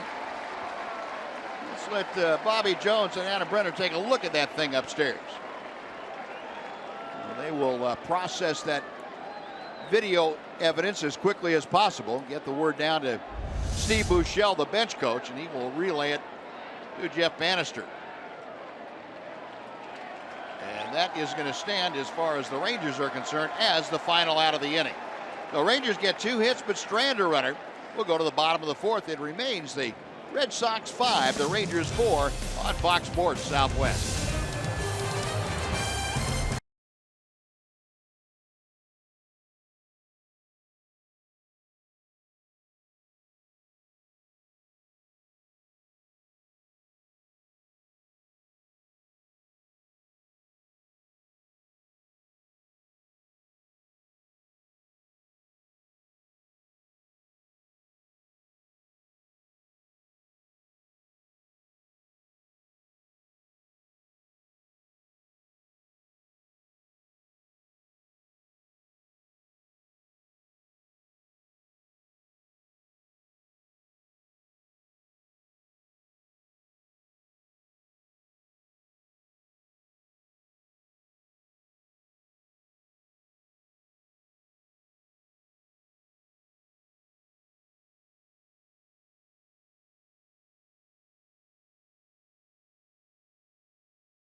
Martinez ready to work here in the 4th inning. Dustin Pedroia leading things off. It'll be Pedroia, Bogarts, and David Ortiz to face Nick Martinez. Rangers had Shin-Soo Choo thrown out at home plate to end the top of the 4th.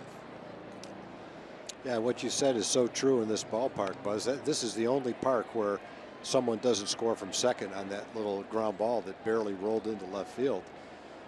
A normal left fielder is playing back so far. By the time he got to the ball, the run would have scored. But here, Holt's able to play so shallow because of the green monster that when he picked up that ball, he's right in back of shortstop.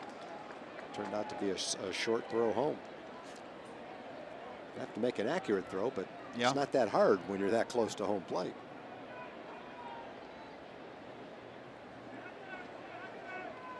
Two-one pitch. Pedroia at right center field. Choo on the run. And Shin-Soo makes the catch over his shoulder. That is out number 1. Take a look at the greater coverage of baseball brought to you by T-Mobile for this afternoon.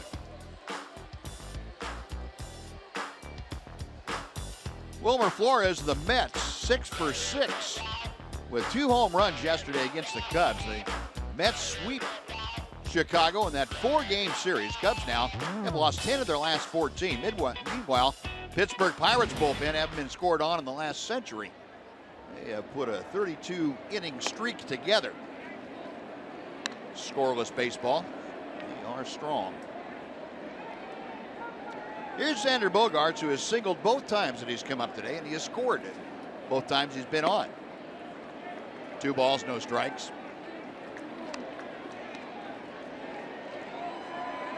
Bogaerts hitting at .337.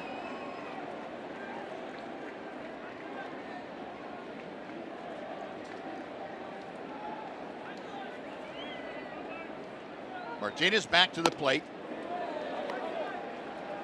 3-0. Bogaerts had been just 1 for 11 coming into play here today. This homestand for the Red Sox. Had the LA Angels come in before the Rangers visited. 3-1 pitch.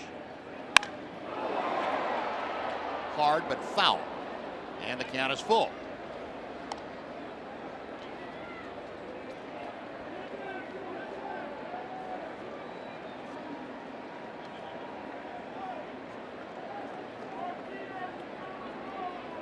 Martinez with 82 pitches as he works here with 1 out in the 4th inning. Payoff pitch to Bogaerts. And that one pulled foul. Nick has not had a whole lot of swings and misses today from anybody. Just run up against a Boston team that obviously a very good hitting team, but they're even better in this ballpark.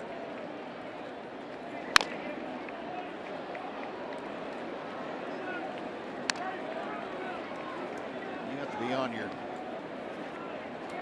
your best form to fare well against the Red Sox here at Fenway Park.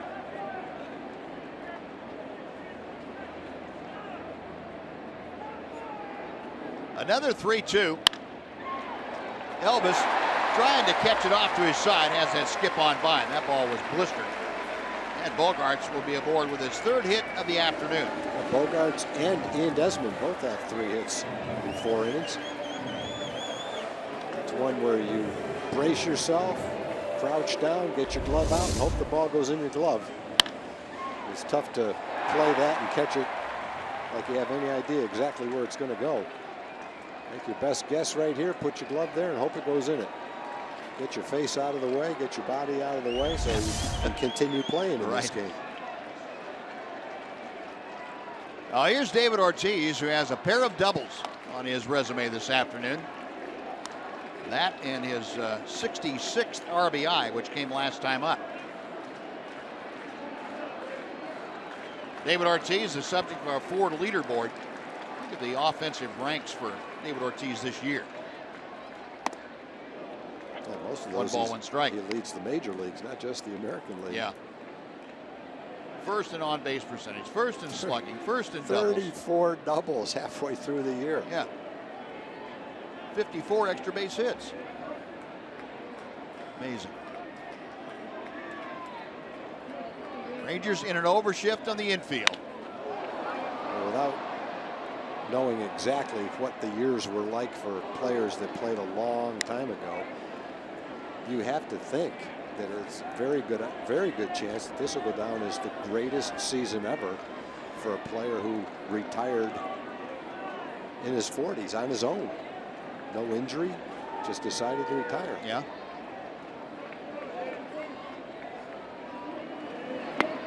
I wonder if you were to say to Ortiz before the season, you're going to hit 340, you're going to hit 30 home runs, you're going to hit 50 doubles, knock in 140 runs.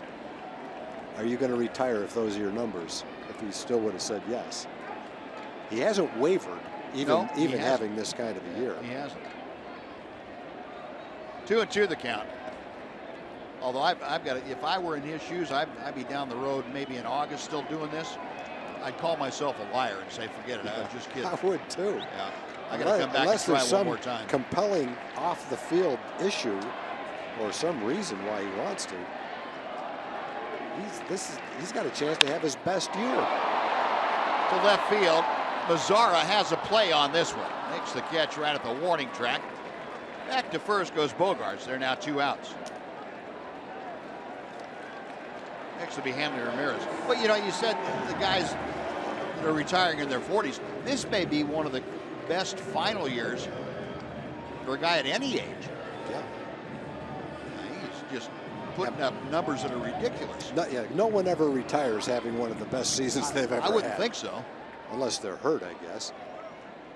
He's had a season where he knocked in 148 runs. He's had a season where he hit 54 home runs. He's had a season where he's had 52 doubles. He's had a season where he hit, let's see, he's hit 300, 301, 318. So, I mean, those numbers, he's probably not going to hit 50 home runs, but he could surpass his doubles total. He's got a shot at his RBI total. Got a shot to hit higher average-wise than he's ever hit. Hanley Ramirez 1 for 1, a walk and a double. Bogarts drawing the attention of Nick Martinez.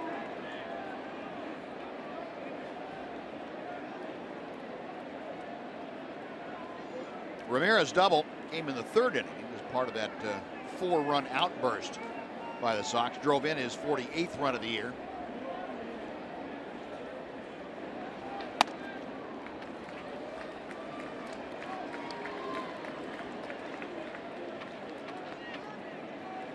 And this next pitch will be Nick's 92nd pitch in the 4th inning.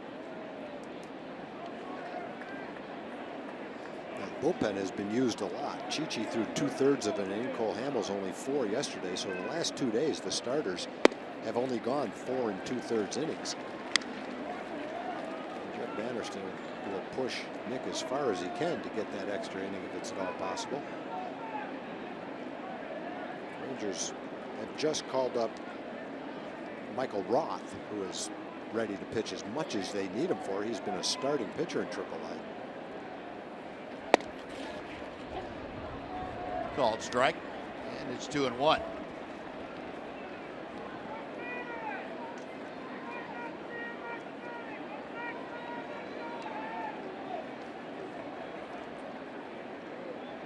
Ramirez a 286 average after that 3rd inning double. Bogarts, pretty good move, or pretty good lead at first. That wasn't even a knuckleball. He fell down swinging at it. Who was that? Eduardo Nunez that went down the other day? Yeah. Did the limbo backwards? That backswing, it got Robinson Chirinos on the left wrist. He was looking down and not very happy with Hanley Ramirez.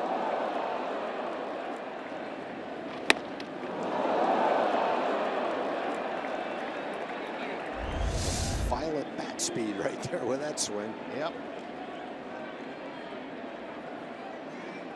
2-2.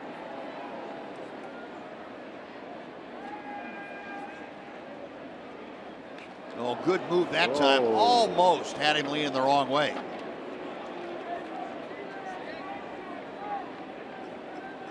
Time call. Bogart's trying to get some of that dirt off of him.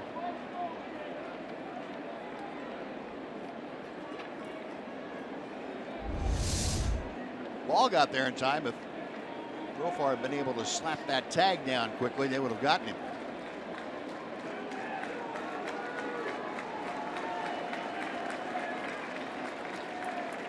Bogarts on the move, pitch inside. Throw to second, not in time.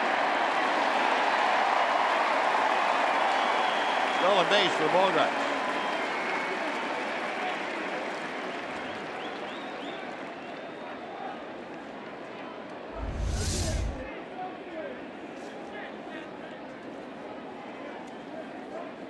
Red Sox have been very successful stealing bases. They're 53 out of 62. They steal a good number, and they very seldom get thrown out. Yeah, that's Bogarts, 11th out of 13 on tries. Pitch outside for ball 4. Second walk to Ramirez. 2 on with 2 out. Jackie Bradley Jr. coming up.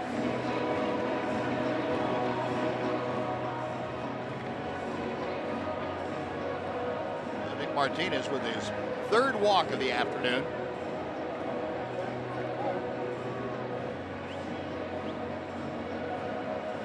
Doug Brocale. Not much he can do right now. He's going to take a little extra time as the Ranger bullpen has gotten active. Here is Michael Roth, the newest member of that Ranger bullpen. He's starting to loosen, and Doug Brocale out there to see if he can get Nick Martinez through this inning and also give the bullpen a little more time to get loose. Doug staying out there until Andy Fletcher, the umpire, comes out to break up the meeting. They've got 2 left-hand hitters coming up after Bradley as well. That's why he's trying to get loose as quickly as he can down there. Well, runners at first and second with 2 outs. Jackie Bradley Jr. has walked. That drove in a run. That was in the first inning. He's also popped to short. 1 ball and no strikes.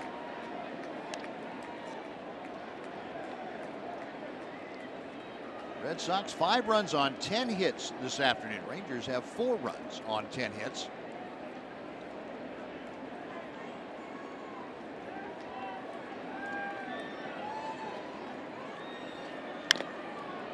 One ball and 1 strike. Red Sox have had base runners in every inning. The second inning, when they did not score, they had a 1-out double. It was by Sandy Leon. Nick Martinez able to work around that and got Betts and Pedroia. He left the bases loaded in the first inning.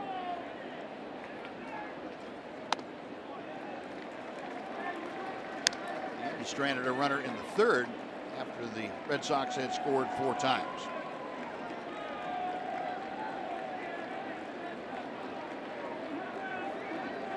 Breeze starting to freshen just a little bit, heading out toward right field. 2-1 pitch on the way. Mazzara back near the monster, right at the base of the monster, makes the catch. That'll do it. No runs, a hit, and 2 left. We finished 4 at Fenway. It's the Red Sox 5, the Rangers 4 on Fox Sports Southwest.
On Fox Sports Southwest is brought to you by Southwest Airlines. Transparency, low fares, nothing to hide. And by the all-new 3-row Mazda CX-9. The meticulously crafted for driving because driving matters.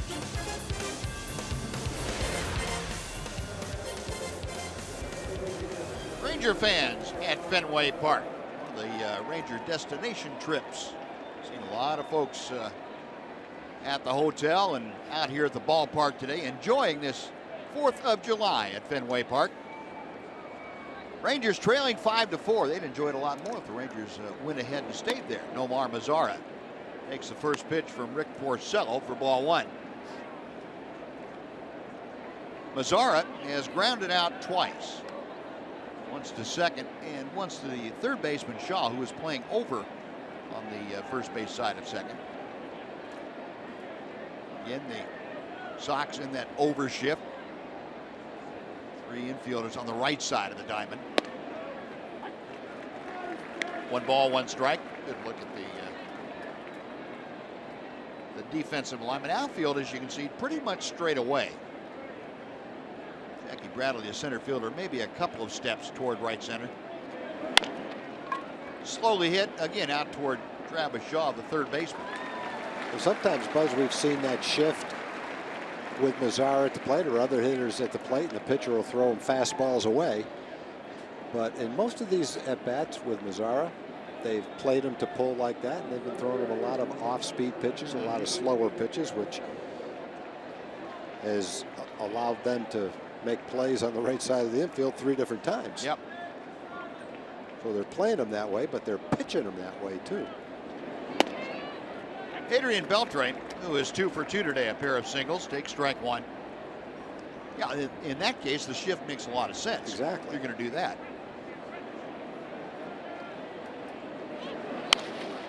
Adrian coming unglued. Somebody must have iced up that batter's box. Get guys falling down all the time when they're swinging. Put some grease down there or something. He must be seeing the ball pretty good to swing that hard.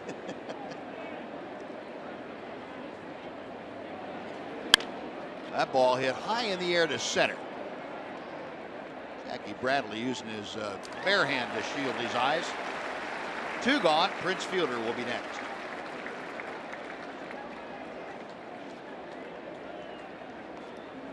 Fielder has singled and grounded into a double play.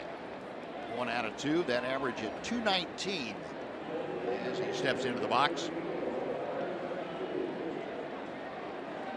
Neither team this afternoon has been retired in order, and Rick Porcello bidding to do that for the first time.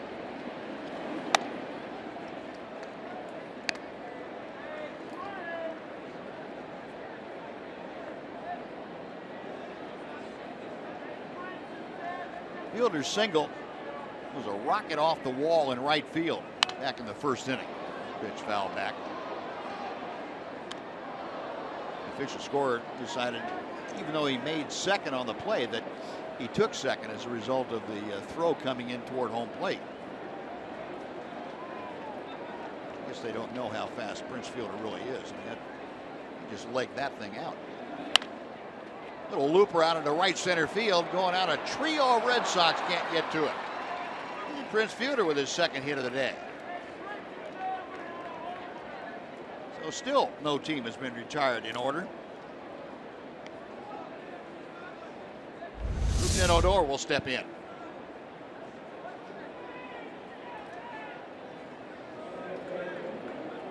Well, there's a lot of guys on that side of the field, but Prince still was able to find a hole.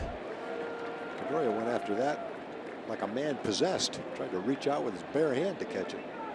Looks like a union meeting out there, so many guys gathering. Here's Odor, who has a couple of hits, 2 for 2, and a couple of runs driven home. 0-1 after the foul ball. Odor has singled sharply to right field. That drove home 2 in the Ranger first. Singled sharply to center in the third inning.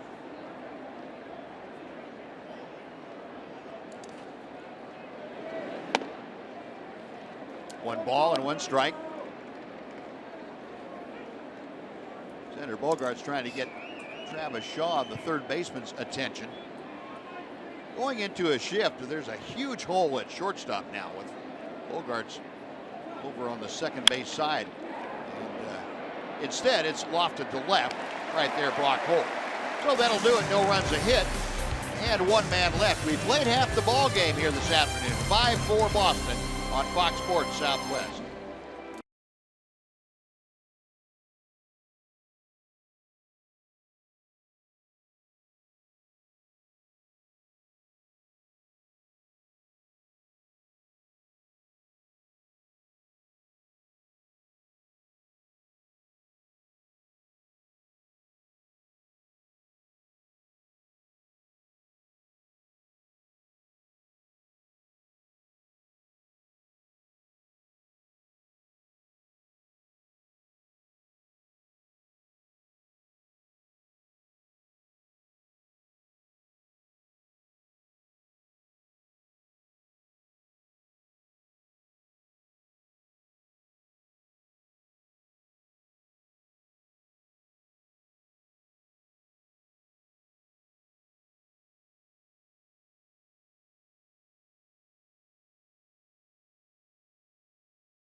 Today, I consider myself the luckiest man on the face of the earth.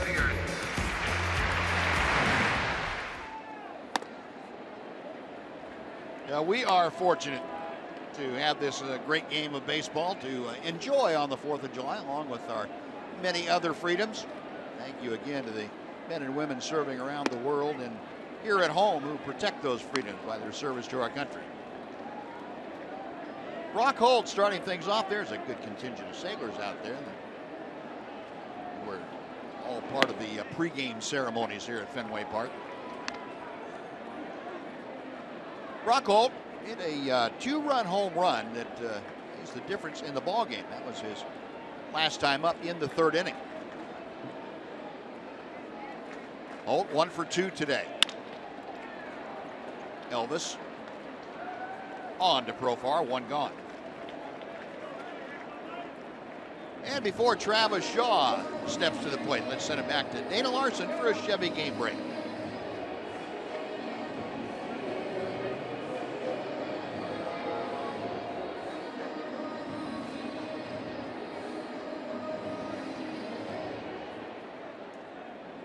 All right, Dana, thank you. Here it's the Red Sox leading the Rangers 5-4. 1 out, Travis Shaw, 0 for 2 today. He is struck out and grounded to 3rd. Nick Martinez with his 105th pitch of the afternoon. This is the most pitches that Nick Martinez has thrown this year, either at the big league level or in AAA. He had gotten to 99 a couple of times at AAA. And being extended a little bit here. As Tom told you, that Ranger bullpen really been worked on this road trip, especially. You can get an extra few batters and hopefully an extra inning out of Nick Martinez today. It's something that would benefit that bullpen greatly.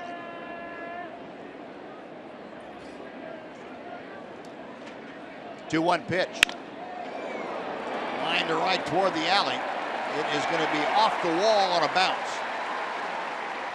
Shue gets it in, but not before Shaw steams into second with another double. It's Shaw's 24th double. Came in to the ball game tied for 4th in the American League in doubles.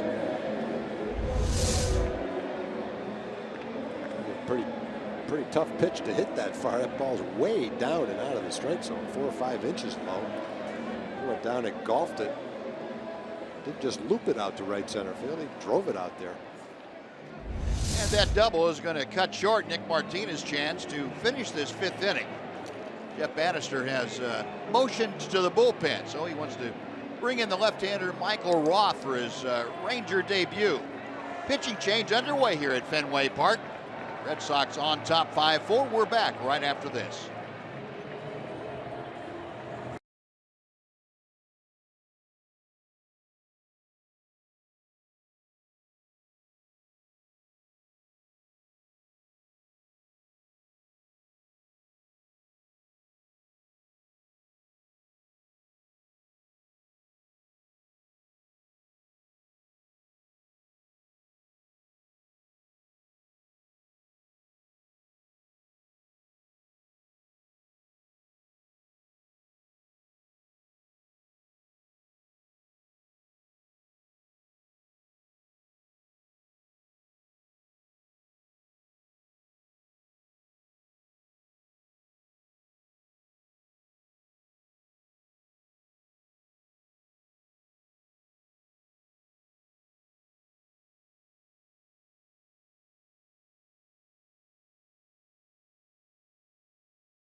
So the Twins this Saturday, July 9th, the first 7,500 kids 13 and under will be treated to a Shin-Soo Choo tin lunchbox. That's courtesy of Medical City Children's Hospital. Get your tickets for Saturday, July 9th by logging on to TexasRangers.com today. Well, Michael Roth, the left-hander, on now to take over. Roth was promoted yesterday from the Rangers AAA affiliate, Round Rock Express. He was 7-3 as a starter. Tom told you that he had been starting down there at Round Rock. He was among the Pacific Coast League leaders in ERA, that 266. Opponents batted 223 against Michael Roth. So on here to take over, Nick Martinez went 4 1/3. He leaves with the runner at second base, his responsibility. Sandy Leon, switch hitting catcher, takes a fastball inside corner for strike one. Well, pretty good numbers that Michael had down in AAA. Only gave up 4 home runs down there, a bunch of innings. Michael Roth, who spent last year in the Cleveland Indian organization at AAA. Elvis on the run. Didn't really have a great handle, but still got off an accurate throw. And he got Leon by a step for out number 2. Threw a palm ball over there. Well, one of the things I'm sure that's made Roth effective in AAA is his ability to do what he did to Betts right there. Throw the ball away, make it sink down and away, get him to be out in front of it, pull it to the left side weakly, get a ground ball. It probably gets, if you're only giving up 4 home runs in AAA, you must be getting a lot of ground balls. That last pitch looked like the kind of pitch he could get a lot of ground balls on. Yeah, especially in the Pacific Coast League. Keep the ball in those ballparks. Yeah.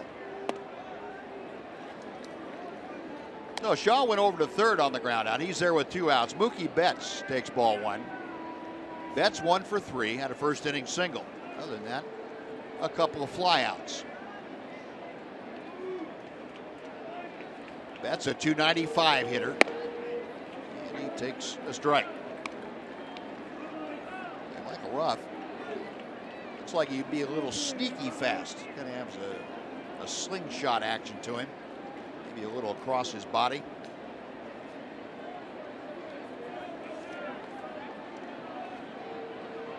Back to the plate.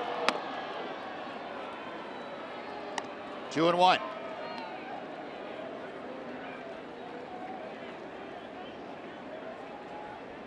Mookie Betts second on the Red Sox team with 55 runs driven in. And he's ahead in the count now, 3 balls and a strike. Betts, the leadoff hitter, trying to extend this 5th inning. Dustin Pedroia, the second baseman, waits.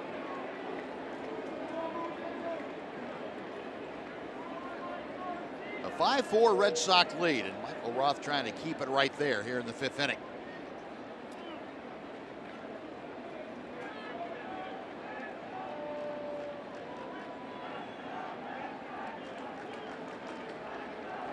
And the left-hander with a belt high set. Ball 4. Runners at the corners for Pedroia.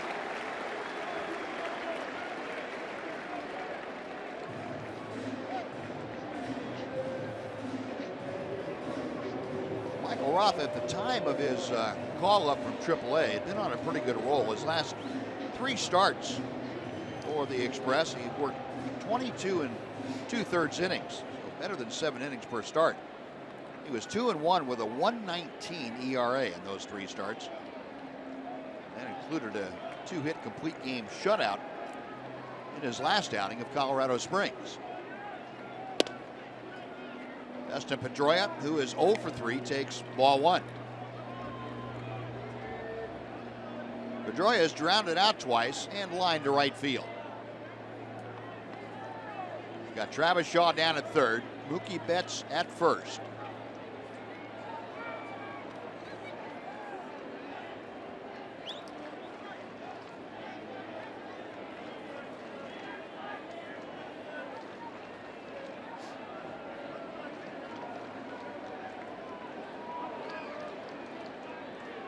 Roth reading the signs from Robinson Chirinos.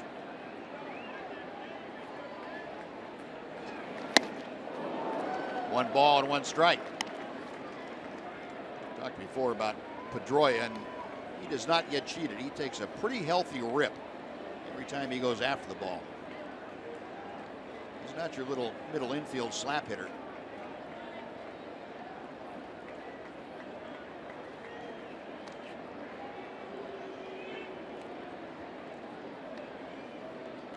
Roth making sure that Betts doesn't get too carried away, getting that lead towards second. Rangers play Pedroia a couple of steps around to the left, both the infield and the outfield. 1 ball, 2 strikes.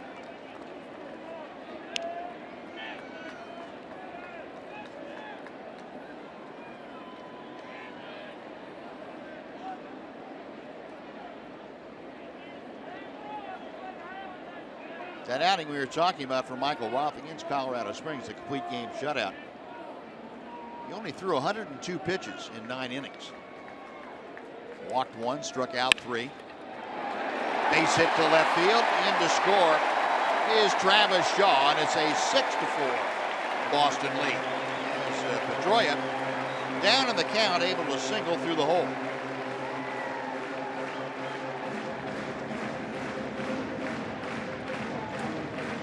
That run goes on the ledger of Nick Martinez and closes the book on Nick this afternoon. 6 runs, all of them earned, 11 hits in 4 1/3. I mean, look at that pitch that Pedroia just hit. That was a worse pitch than the one that Shaw hit for the double. That pitch was about 6 inches off the ground, and Pedroia still hit it pretty hard on the ground, actually. So a dozen hits this afternoon for the Red Sox. A 2-run advantage. Runners at first and second, still 2 outs. Xander Bogaerts, who is 3 for 3, steps to the plate. Fouled off the end of the bat, 0-1.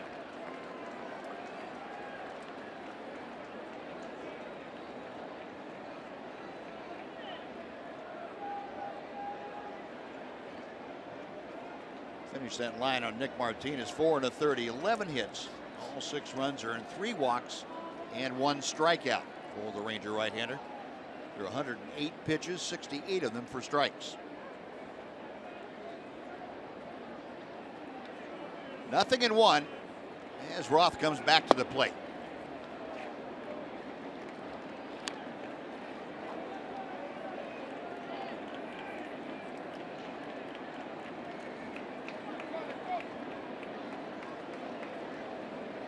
Mookie Betts out there at second. Roth checking him a couple of times. Hard hit, Beltre able to knock it down. The throw to second in time to get the sliding Pedroia. And just for the naked eye, we will have another look as John Farrell comes bouncing out of the Red Sox dugout, holding his hand and say, hang on now a second. That couldn't have been the right call. See what you think on this replay.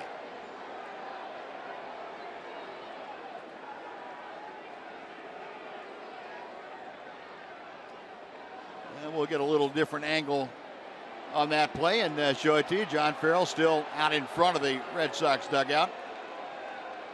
A little better shot at it. Looked like he might have gotten him.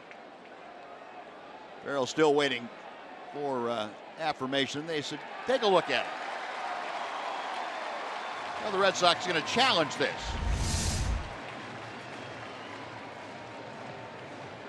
Joe West, the crew chief, on over to don the headsets along with Mark Rippinger, the second base umpire who made the call. Joe, the first base umpire today, the crew chief handling the headsets as they get in touch with Replay Command Center in New York. Red Sox challenge brought to you by Ford. The call on the field out at second. And we'll get several different looks at this, the same looks that the replay official in New York will be taking a look at. Crowd seeing some replays on the big scoreboard, and they feel that they've already made the call, that he is safe at second. Yeah, fans thought that home run was fair earlier in the game. That's true. Let's see. From ground level. Ball and glove. That's pretty much a bang-bang play on that one, on that angle. Red Sox fans just saw that one that you viewed on the big screen out here, and that kind of calmed them down a little bit. They were quite as boisterous. Yeah. And the decision being rendered, he is out at second base. Well, that'll do it in the inning. Red Sox do score a run, but they strand two on a couple of base hits. We have finished 5 at Fenway. Red Sox 6, Rangers 4 on Fox Sports Southwest.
Sonic Slam Inning brought to you by Sonic.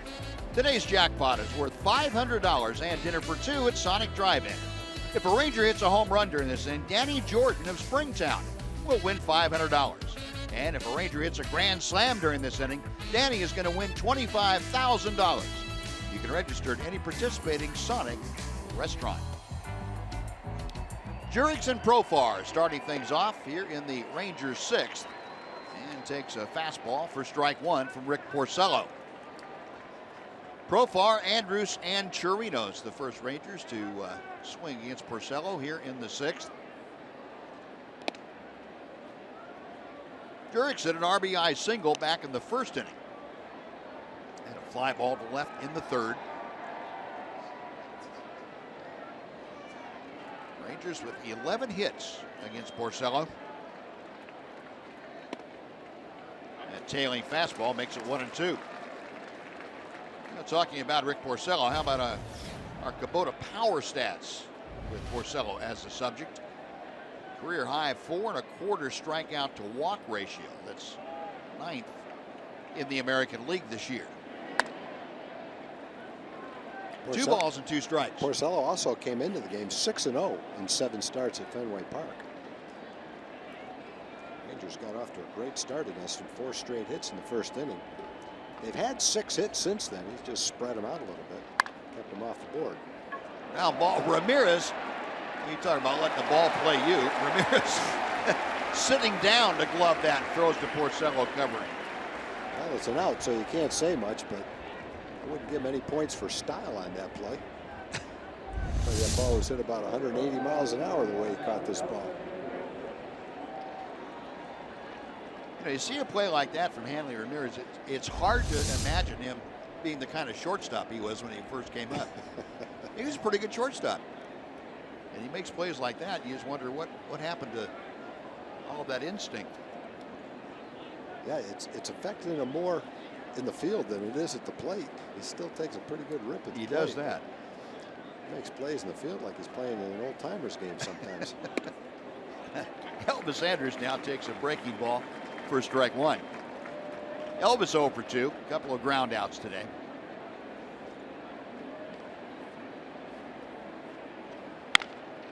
Chopper right down the line. It's a fair ball, and it caroms off that short wall. Elvis, a big turn, will hang on with a single as Holt got to that ball quickly. And Elvis hitting it right on the chalk.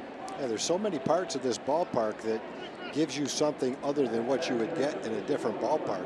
Hard ground balls right down the line frequently turn into singles when they carry them off the wall there in foul territory, back into the short left field. Pop-ups to left field frequently turn into doubles when they go off the green monster. Occasionally you'll see a line drive hit 3/4 of the way up the green monster, come down for a single that would have been a home run in another ballpark. The ball that Leone hit earlier off the 420 sign would have been a home run anywhere. That ball bounced back into the bullpen for a double. There's so many different ways you can hit balls that it turns into something that it would be much different in another ballpark. A lot of crazy angles. You get a ball going down the right field line. We've seen that turn into an inside the park home run before when it rolls around that wall. Yeah, or the one that curls right around the pole, right near the pole. That's about a 280-foot home run. Yeah. No, hits are even now at a dozen for each ball club. You're still trailing by a couple of runs. Robinson Chirinos 0 for 2. 1 ball and 1 strike. Chirinos has popped out and grounded out. Robbie checking with Spike Owen down there at third. Rangers have good speed at first with Elvis Andrus.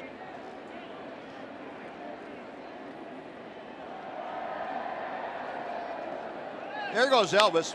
Breaking ball is fouled back. Elvis had second base stolen, probably standing up. But Chirinos taking a hack at that curveball and will reset and try it again.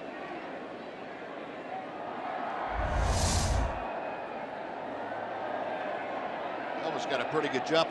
The slowness of that breaking ball almost ensured him an easy swing base, but the foul ball takes him back to first. Now 1-2 to Chirinos. Got him swinging. Fastball down after that slow curveball. Robinson not able to tune it back up. Second strikeout of the afternoon for Porcello. 2 gone, and Shin-Soo Choo will come to the plate.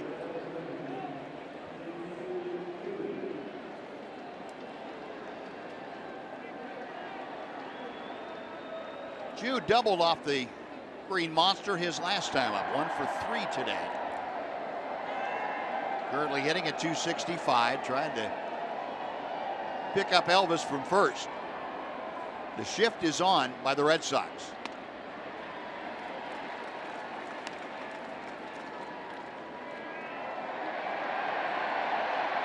Travis Shaw, the third baseman, over there. For Choo, 3 home runs in his last 4 ball games. He's homered in back-to-back games for the second time this year.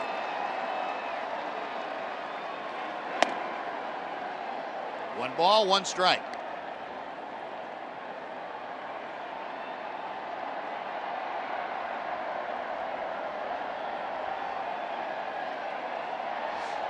Breeze has shifted a bit, now blowing more out towards center field.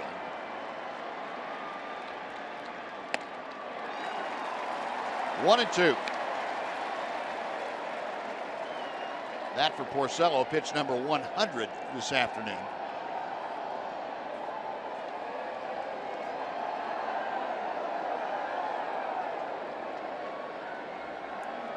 Big, tall right-hander out of New Jersey, one of the top-rated high school players from that state. And Choo chops the next pitch foul. Still a ball and 2 strikes.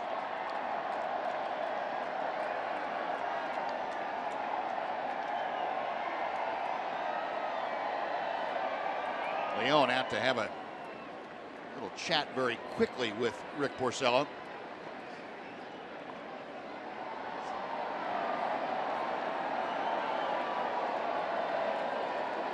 Now everyone is set. Elvis a modest lead at first. Porcello, the letter high set. 2 and 2.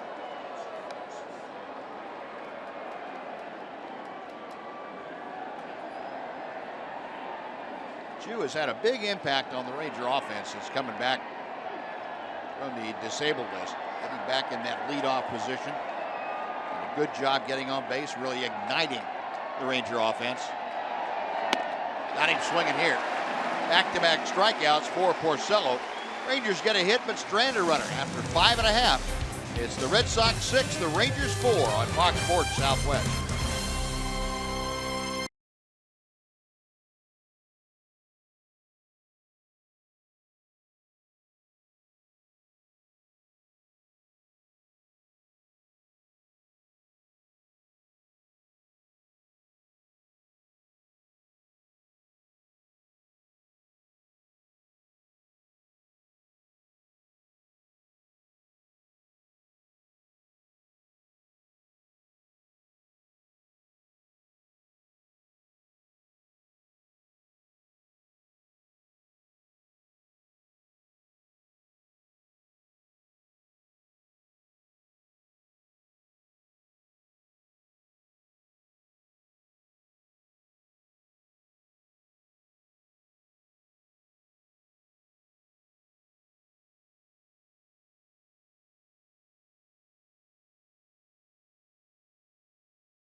Day USAA honors all those who've served and all of our service members at home and at abroad. We thank you very much for your service. We are celebrating our nation's 240th birthday here this afternoon and this evening all around the country. All the men and women in uniform that have come out to the ballpark today and are so honored by the Red Sox faithful at Fenway. Michael Roth back to the hill. He will face David Ortiz to start off the 6th inning. It'll be Ortiz, Ramirez, and Bradley. David Ortiz 2 for 3 with a pair of doubles and an RBI this afternoon.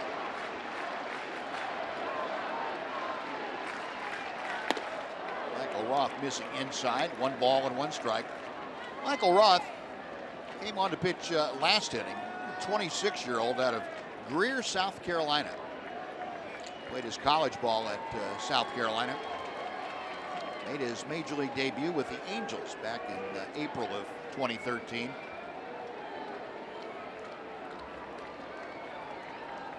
We mentioned spent last year at AAA Columbus for the Cleveland Indians.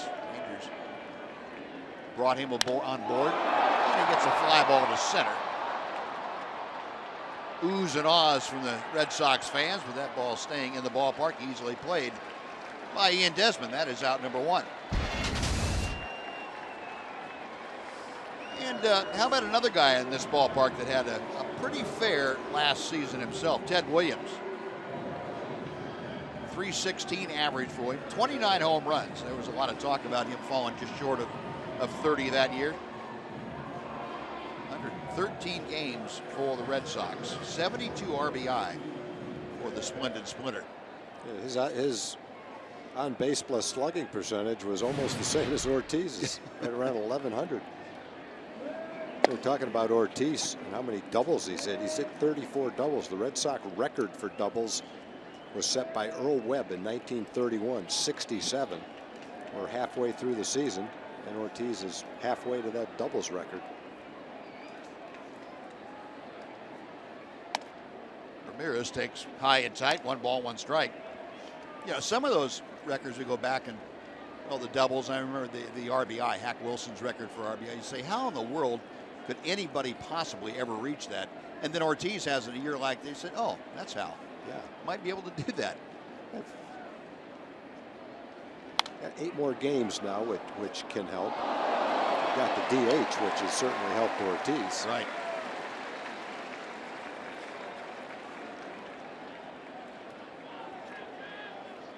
But he's not stretching singles into doubles to get those doubles, that's for sure. No, he's not. No, what you said too about the doubles in Fenway Park, that's helped him because he does have power to that the other way, and he's willing to do that, to take it the other way. It'd be interesting to see in his career how many doubles he's hit off the wall here. Ball hit to left field. Mazzara is back at the wall. He's going to play it off the wall. Ball bounces over his head, and Ramirez into second with a slide and a double. His second 2-bagger of the afternoon. He didn't hit that ball all that well. And one thing as a hitter that you have to do is when you hit a ball and you anticipate it might hit the wall in left field, you better run as fast as you can right off the bat. Because if it's played well off the wall, it's a short throw to second, and you won't have time to get there.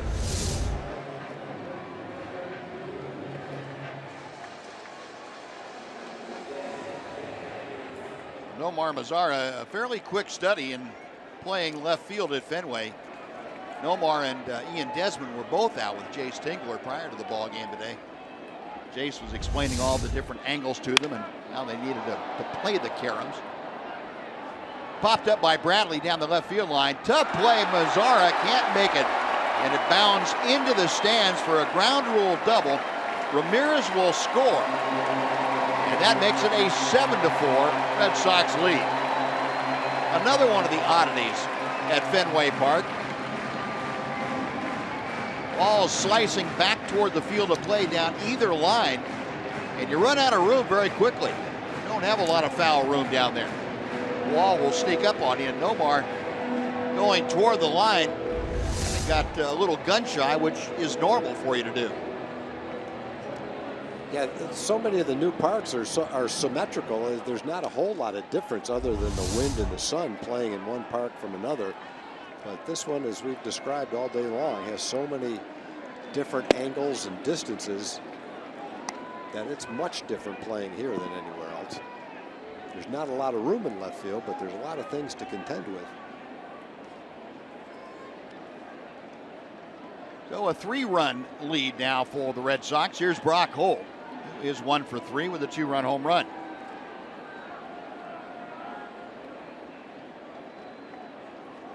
Holt, .258 average. His home run back in the 3rd inning, his 4th of the year. A ball and a strike. The Red Sox now 7 runs on 14 hits this afternoon.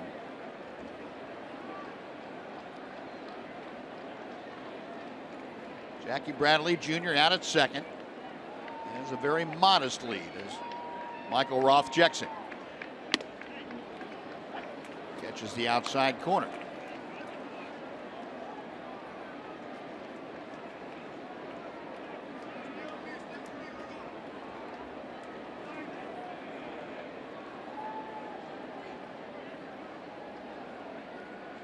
Roth okays the sign and sets.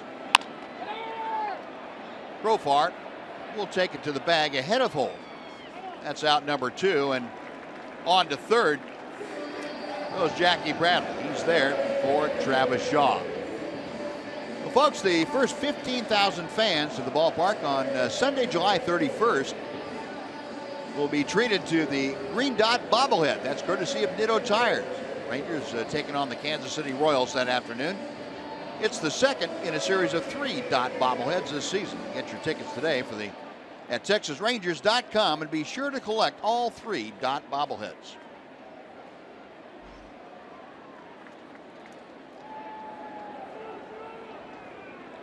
Travis Shaw had a double and a run scored his last time up.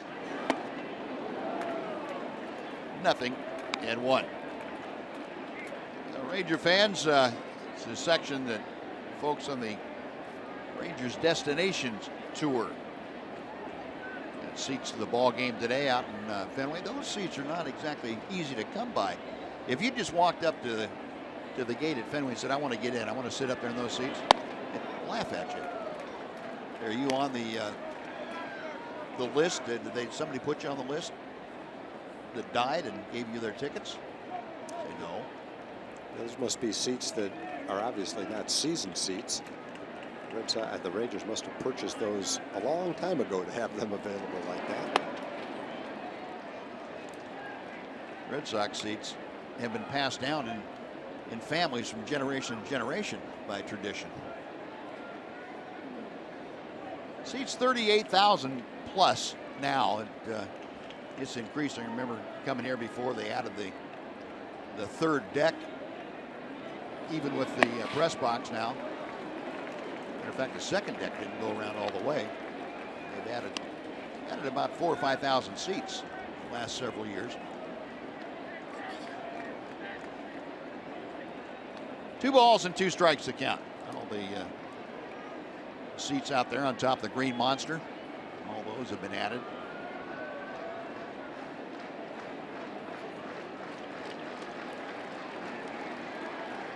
Roth ready, the 2-2 pitch. Left center field, that is up the alley. It's going to be off the monster.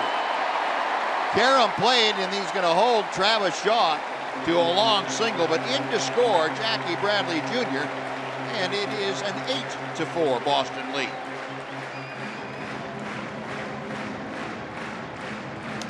Travis Shaw with his 46th run driven in this year. Just no rest in this lineup for a pitcher. The guy in the lineup's having a good year. No one's having a bad year. Got the catcher hitting 9th. He's hitting .457. Shaw's hitting 8th. He's driven in 46 runs and in the top 5 in the league in doubles. Jackie Bradley had a 29-game hitting streak. Hanley Ramirez is hitting .430 in the last 11 games. Talked about David Ortiz. Bogart's been leading the league in hitting. Pedroia's hitting over 300, and Mookie Betts probably going to be an all-star this year. Scored 70 runs. There's Sandy Leon, the catcher. Switch hitter up there from the right side. He is 2 for 3 with a pair of doubles today. 2 balls, no strikes. Leon, the first hitter that Michael Roth faced when Roth entered the ballgame last inning. And Shaw at first, 2 outs, 2 runs across in this 6th inning. 3-0.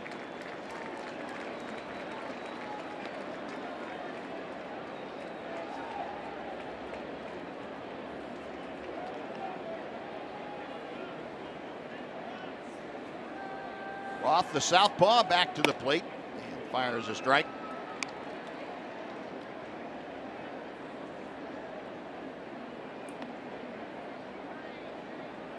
Michael called up by the Rangers yesterday. The Rangers had to free up a spot on the 40-man roster. There was a runner for first, and a liner to left. On comes Mazzara, but he has to play it on a hop. Leon with his 3rd hit of the afternoon. 2 aboard with 2 outs. And Mookie Betts coming up. The Rangers needed some help in the bullpen after a lot of use out of the pen in New York and in the first 2 days in Minneapolis. Michael Roth summoned and didn't have a spot on the 40-man roster. Colby Lewis put on the 60-day disabled list, which freed up a spot. Luke Jackson optioned down to Frisco, Double-A. And Michael Roth pressed into service here this afternoon. Yeah, the thing about this game, it feels like it's about 15-4 right now, but it's only 8-4. Right. If Michael can get out of this inning, seen so many times with the Rangers, they've strung together big innings. They've already had 1 today, but in this ballpark, anything can happen. It's just a matter of trying to control the damage right here, keep it an 8-run inning, not let it get out of hand. But 4 runs here is not out of hand at all. Mookie Betts to the plate, 1 for 3, a walk and a single. 0-1 on the foul ball. Yeah, this is the original no lead is safe park. Since this place opened, I don't think anybody's felt comfortable with a very slight lead or a modest lead or even a 10-run lead sometimes. 0-2.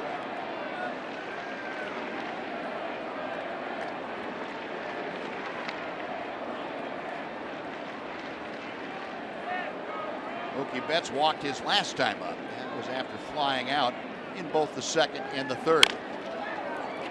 Chopped off the plate, and Elvis goes the short way to get the sliding Sandy Leon. That'll do it. The Red Sox, though, add on a couple of runs. They get 2 runs on 3 hits and leave 2.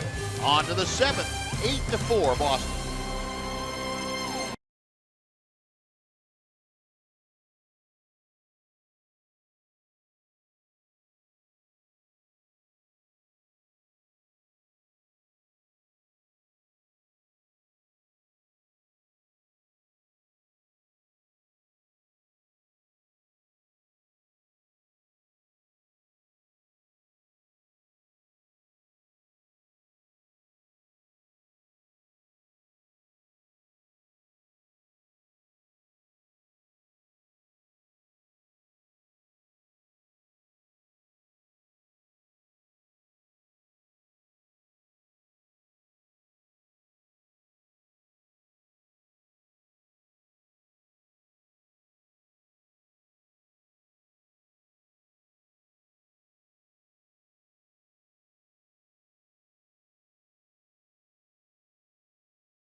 4-game summary. Got off on the right foot for the Rangers. Adrian Beltre gave them a 1-0 lead in that first inning. And then Rougned Odor with a 2-run single made it 3-0. Rangers would add one more on Jurick's and Profar's base hit.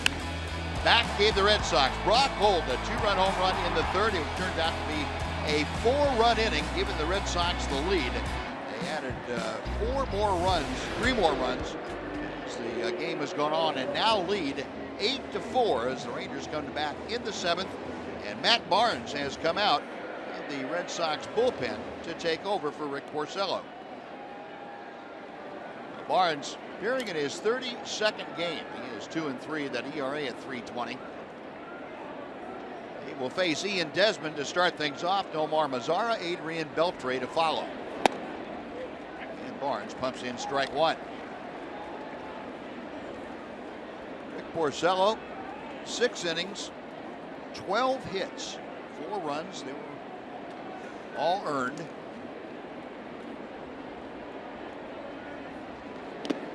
Low and outside. Ian Desmond today 3 for 3, all 3 singles.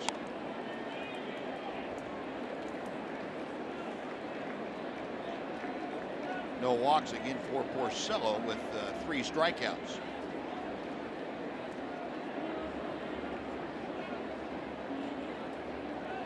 A ball and a strike. Barnes nibbles on the outside corner with that breaking ball. 1-2. Robbie Ross Jr. loosening in the Ranger bullpen.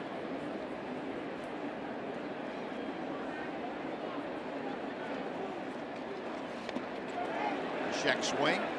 He went around. Desmond is a strikeout for Matt Barnes. 1 gone.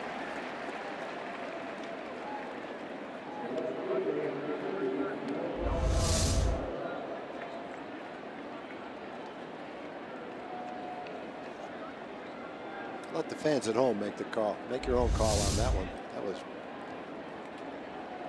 very close to being a strike or a ball. The hitter on that type of a check swing feels like he checked his swing, and there's no doubt about it. And when you watch it, you see how close it really is for the umpire. Nomar, I think, Buzz, has grounded out to the third baseman 3 times today. You're right. Yeah, on the first base side of second. Travis Shaw playing over there. They're not playing a shift with Barnes on the hill. And he lines one to right. That is down just in front now behind Mookie Betts. And Mazara will cruise into second base. Well, that ball, you don't very often see a major league outfielder handcuffed by a ball, but that handcuffed Mookie Betts. Yeah, he couldn't decide whether to play it on a hop or whether to come in and try to make the catch. And then right at the end got caught a little bit in between and couldn't keep the ball in front of him. And a rope by Nomar after 3 harmless ground balls in that same direction.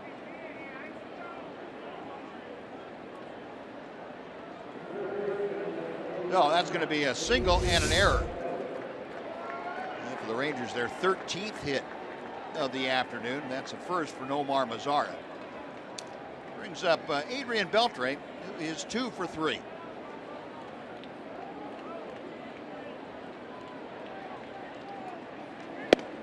One ball, no strikes. Beltre, a .284 average, facing the 26-year-old right-hander Matt Barnes. He's a Connecticut native.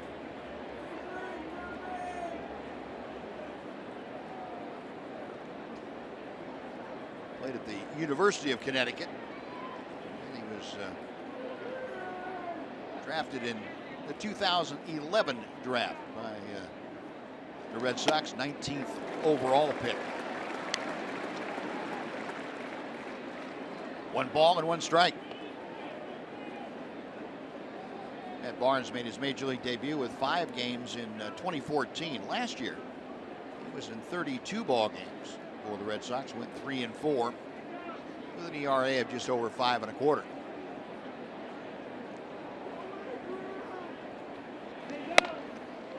A little bit high. 2 balls and a strike to Adrian. Beltre drove in his team-leading 53rd run back in the first inning. The Rangers have made a habit of getting out in front on this road trip and not being able to make it stand up. They'll have to come back this afternoon. 2 games that they lost in New York, they got ahead early. And the Yankees came back and won. The games in Minnesota, same kind of thing happened. The game they lost to the Red Sox in Texas was like that, yeah, too. That's right. Big lead in that game. At 8-7, Red Sox win. You're right. Plenty of fastball from Matt Barnes. 97, 98 miles an hour.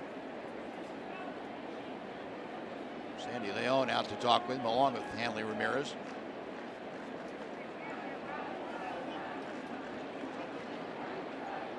I remember that we talked about this the other day, Tom, that game here against the Red Sox the Rangers had in 2008, 4 years, excuse me, 6 years, 8 years ago.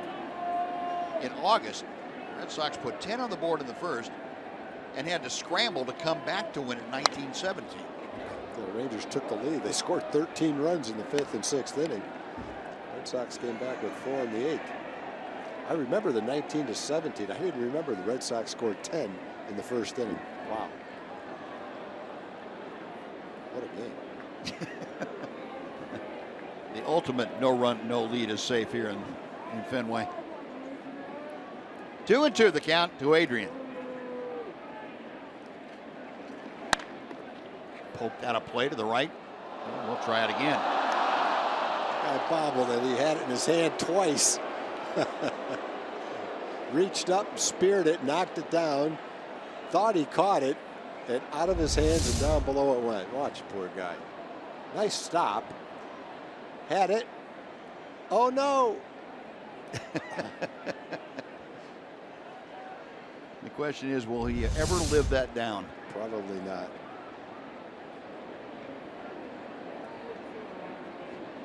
Barnes a couple of looks back at second. And this is inside. 3-2 to Beltre. The Rangers trying to start on the way back. Yeah, Mazzara at second base, 1 out. Beltre trying to get aboard in front of Prince Fielder.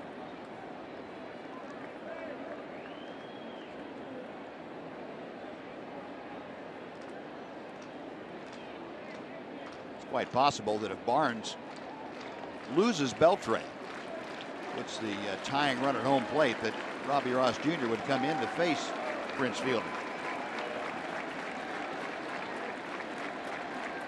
And now Sandy Leon again going to go out and have a chat with Matt Barnes. John Farrell, Carl Willis keeping an eye on things from the Red Sox dugout.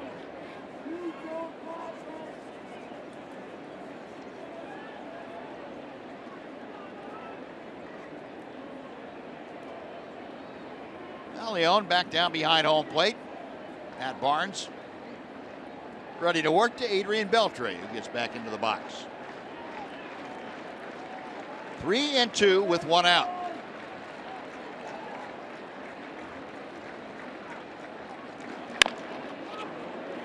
Chopper cut off by Shaw. 2 gone.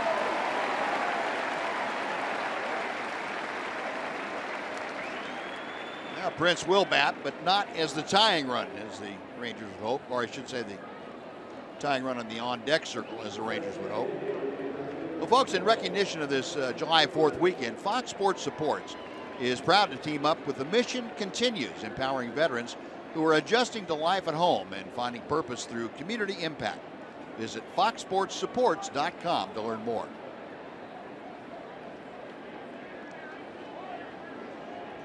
Fielder 2 for 3, a pair of singles this afternoon. He's hit the ball sharply on those 2 occasions. That first pitch popped foul and back into the seats.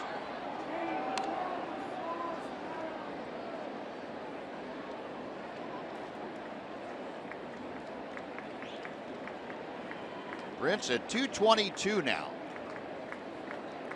An average consistently on the upswing. The last 4 weeks, Prince has been getting things back to his standard of production a little bit closer.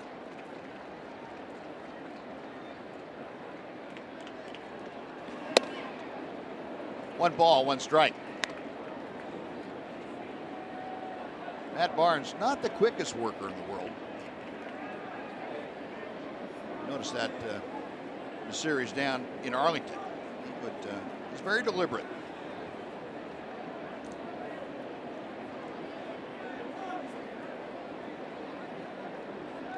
Long look He into must have Leon. a lot of pitches because he takes a long time looking at him. Sure does.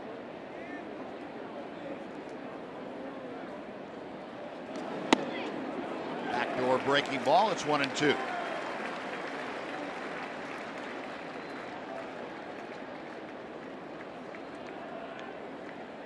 Infield for the Red Sox in the overshift behind Barnes. Prince at the plate. Travis Shaw, the third baseman, playing to the right of second base. Justin Pedroia out in shallow right field.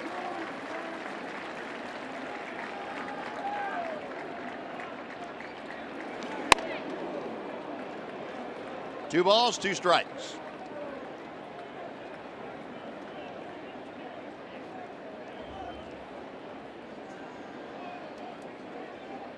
Sandy Leon out to talk again to Matt Barnes.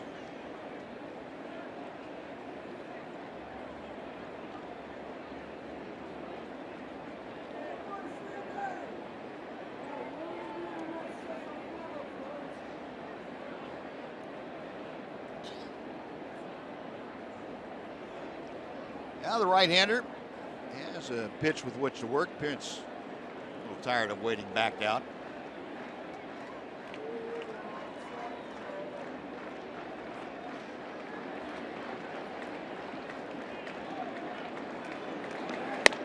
Breaking ball is high and the count is full. Prince with two outs trying to extend this Rangers seventh inning. Rougned Odor in the on-deck circle.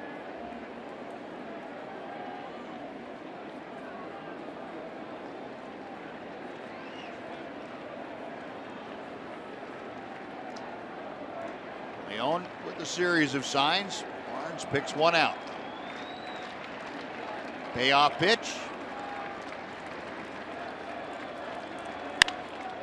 Popped up. Right side, a lot of sun problems. Pedroia camped underneath it, but struggling.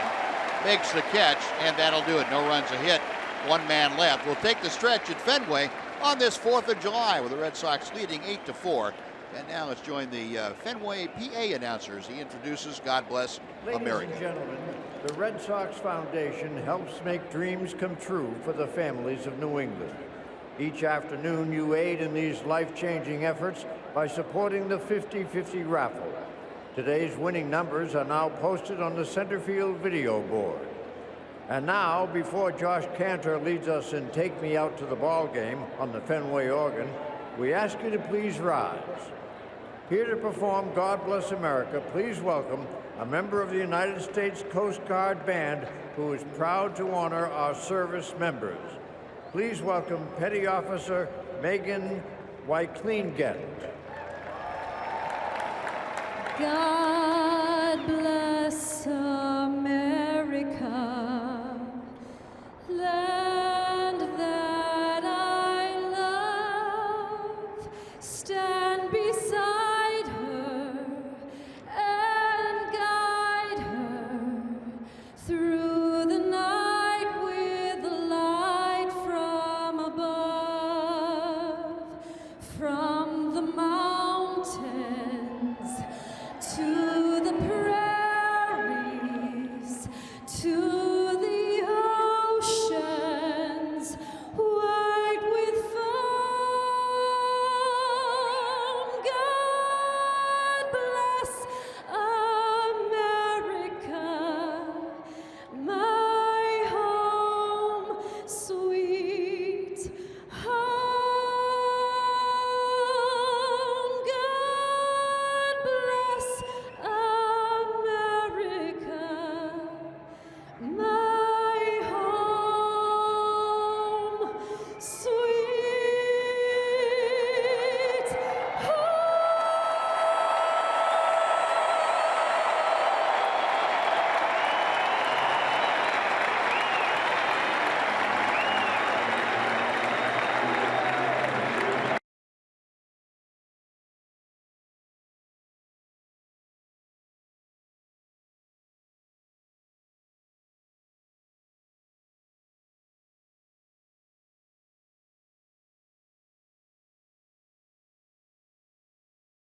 USAA, insurance, banking, and investments tailored to the military community.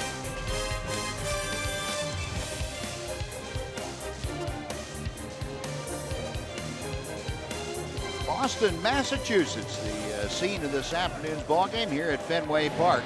Rangers trailing the Red Sox by an 8-4 score. Michael Roth back out to the hill, and Dustin Pedroia takes low and outside for ball one.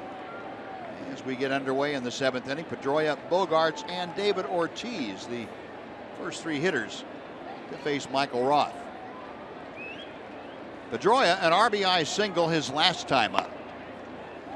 He is 1 for 4 today, now has 33 runs driven in this year. Facing the 26-year-old southpaw, Michael Roth. Roth entering his second full inning of work. Chop foul at the plate, it's 2-1. And no action in the Ranger bullpen. I think Jeff Bannister hoping that Michael Roth can get them through the next couple of innings and see what happens. He's trailing by 4. They'd love to mount a comeback here against the Red Sox. In for a strike to even the count.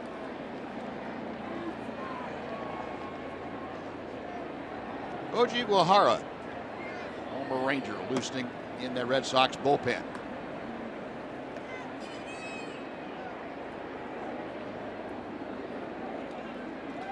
Roth with a 2-2. To left field.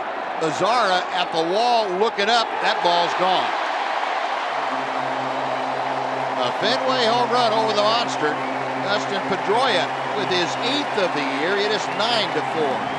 Boston. Yeah, I wouldn't be a bit surprised if that home run by Pedroia and the double by Hanley Ramirez in the last inning would have been balls that were caught near the warning track at our ballpark. That ball, you could tell by the sound of it, wasn't hit all that well. Ball's up and in, jammed Pedroia. So what could have been an easy out in a number of ballparks is a home run here.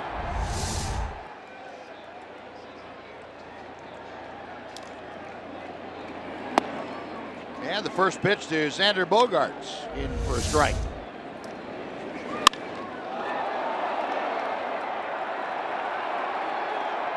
Just sneaking over the Green Monster into the first row. So 9 runs now on 17 hits for the Bostons today. The backdoor breaking ball evens the count at 1-1 to Bogaerts. Bogaerts is 3 for 4. Singled and scored each of his first 2 times up. Then singled in the 4th inning and was stranded at second base. 2-1. Boston with a couple of home runs today, now 96 for the year. That's the only offensive category that they are not in, not among the elite in the American League or in the major leagues. Foul back and out of play. Boston came in 9th in the American League in the home run derby.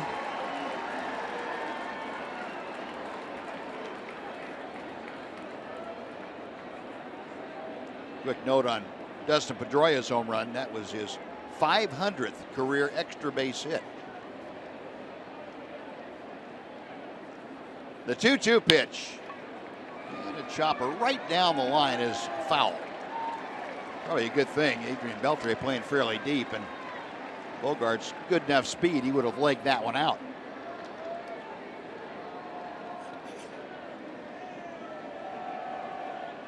But Bogaerts back to the plate. We'll try it again at 2-2.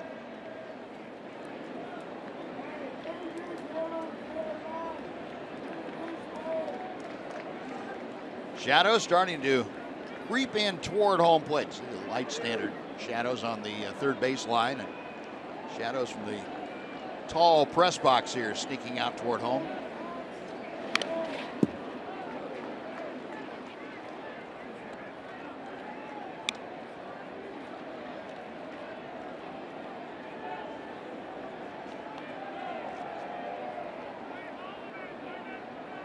Still predominantly clear skies overhead, just a few small puffy white clouds floating by overhead. Another 2-2 pitch. And another foul ball.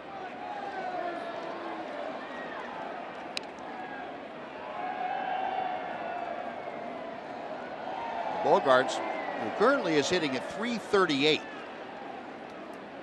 Giving Michael Roth all he could possibly want in this at bat. Roth now up to 51 pitches as he works in his second full inning. Beltre across to Profar. One gone.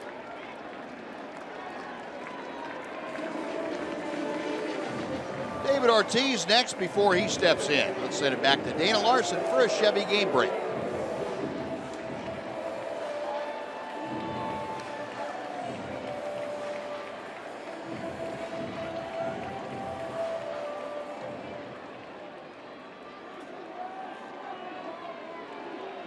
All right, Dana, thank you. Well, here the Red Sox leading 9-4 over the Rangers as David Ortiz takes ball one. Ortiz, 2 doubles, a run scored, a run driven in this afternoon. 2 out of 4. Has his batting average, as you can see, up to .341. Hey, the kind of year that Ortiz is having, he's walked 45 times, which isn't surprising, trying to pitch around him. It's tough to pitch around him with all the other hitters in the lineup, but he's walked 45 times. He's only struck out 40 times, so here's a guy having elite power numbers, and he's walked more than he's struck out. You don't see that very often. Yeah.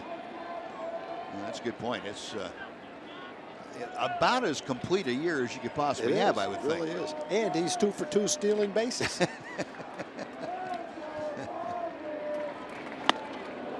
Well, if nothing other, that would stop you from retiring right there. Say, I've still got my speed, so why would I give it up?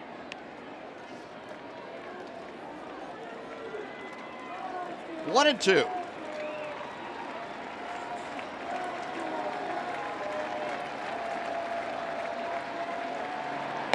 Got him swinging. Roth dealing some sweeping breaking balls. Gets his first strikeout. 2 away. Hanley Ramirez will be next.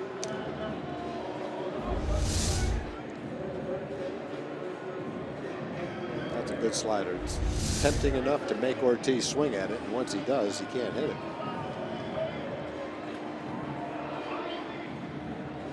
Well, the base is empty for Ramirez, who has been aboard all 4 times this afternoon. He has had 2 doubles and 2 walks. He has scored a couple of runs and driven in 1. Worked on Ortiz. Let's try it on Ramirez. Well, at least he stayed up that time. Stayed standing. Ramirez swung at one last time up and fell flat on home plate.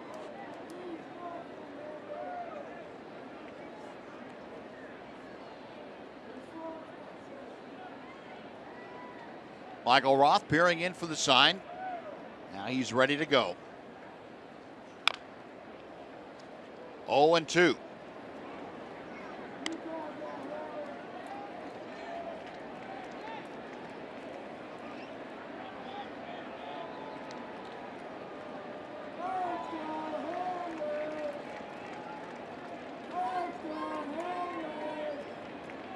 Ramirez with the 2 hits, getting up near that 300 mark.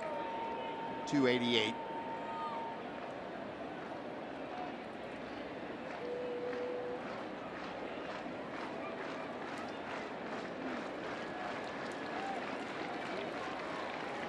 Roth staring in for the sign.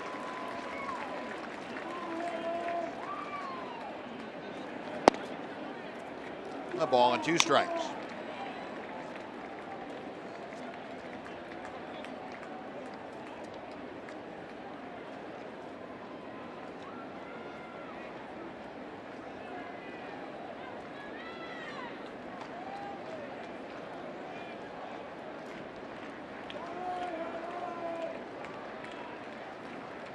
Now the 1-2 pitch. Just off the outside corner. 2 balls and 2 strikes.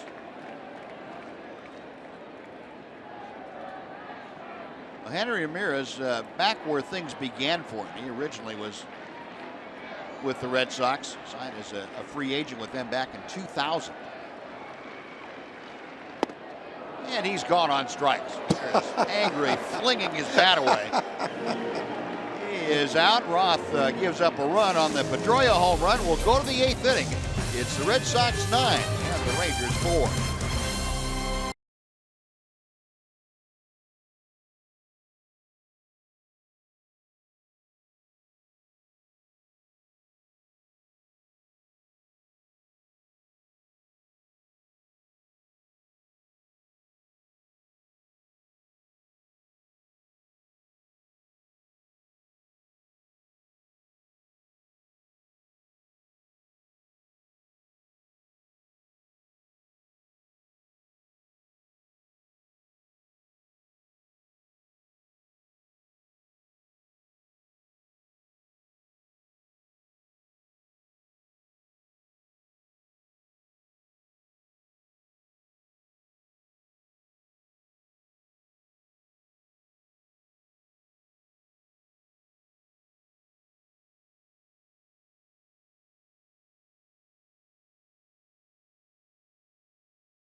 Nolan Ryan records his 3,000th strikeout when he fans the Reds' Cesar Geronimo.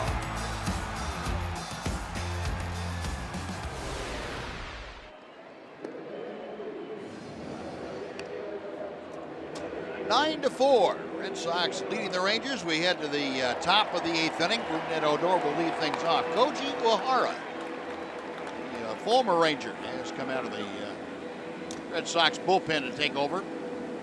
Uehara appearing in his 34th game of the year. He's worked a total of 31 and a third innings. The league still just hitting barely above 200 against him, 207. And 45 strikeouts in his 31 and a third innings of work. So Koji still has that strikeout going. He ran into a little problem earlier with getting outs late in a ball game. He's apparently gotten that worked out. Rangers saw him down in Arlington. He worked the 9th inning of the 8-7 Red Sox comeback win. Got the save in that game. Deals to Rougned Odor, strike one to start off the 8th. Odor 2 for 3, a pair of singles. He has driven in a couple, and he has scored once.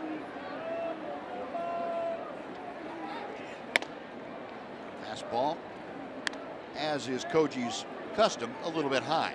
Yep, Koji's still doing his thing. Fastball 88 miles an hour, and the splitter down and out of the strike zone. Occasionally he'll throw a cutter. Koji Uehara now 41 years old. He stayed just as slim as he was when he was 21. Yes, he has. He's one of those guys. You know what he's got. You know what he's going to do. Belt high to chest high 88 mile an hour fastball, splitters out of the strike zone. Here it comes. It's tough to catch up with his fastball, tough to lay off his splitter.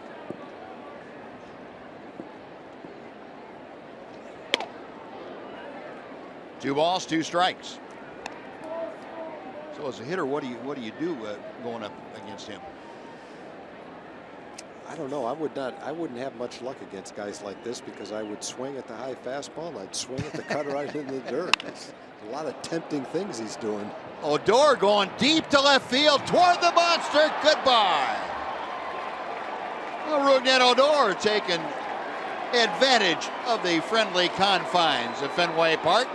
His 16th home run of the year. It's a 9-5 Boston lead. Just the way you've seen a couple of those home runs go out. Pedroia's, now Rougie's, and a couple of those balls that weren't hit all that well off the wall.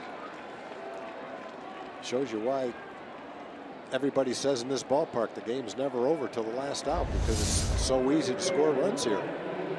That pitch is 6 inches outside. Rookie, you know, he hit it solidly, but an out almost everywhere else. The high fly ball just catches the front row. As you saw on our little information there, that's the 15th consecutive ball game the Rangers have had a home run. This one just barely sneaking out into that first row of Fenway monster seats. So a 4-run advantage for the Red Sox now. Rangers continuing to fight back in ball games. Jurickson Profar 1 for 3. Down on the count here, no balls, 2 strikes. There's the splitter that skips off home plate. Yeah, the reason I asked you about that, Tom, guys say, well, either you make a pitcher get the ball up if he's a sinker ball pitcher, or down if he's a high fastball pitcher. When a guy has both of them, it's hard. Yeah. That's why he's had so many strikeouts, throwing 88 miles an hour. Yeah. It's a lot of deception.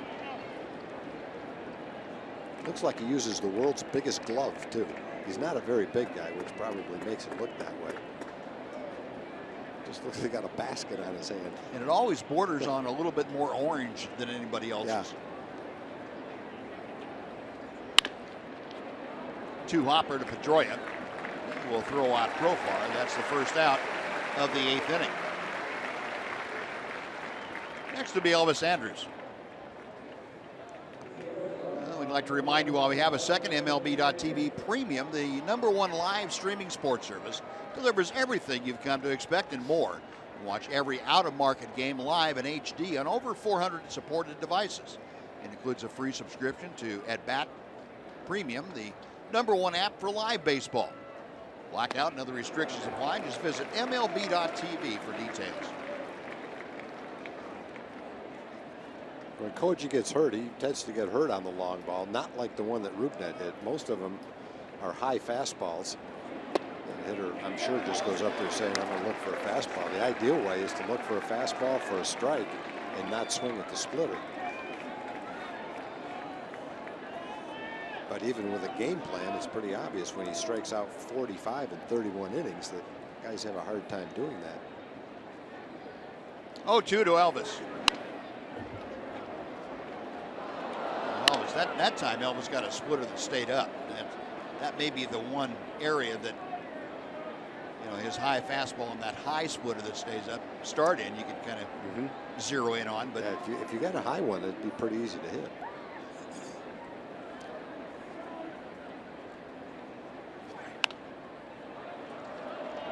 Elvis fighting off that fastball that time. Andrus today 1 for 3. Elvis singled his last time up. That was in the 6th inning. Rick Porcello started for the Tigers. He went for the Red Sox. He went 6 innings. He gave up 12 hits, 4 runs, 3 of them earned. Didn't walk anybody, as is his custom. Matt Barnes went an inning, gave up a hit, and now Koji.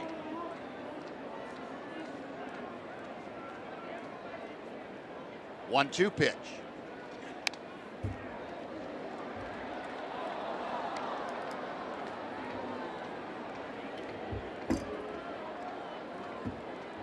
Gohara mentioned his time with the Rangers. It was 2011, 2012. Originally was with Baltimore, his first bit of duty here in the United States. That started in 2009. Another foul ball.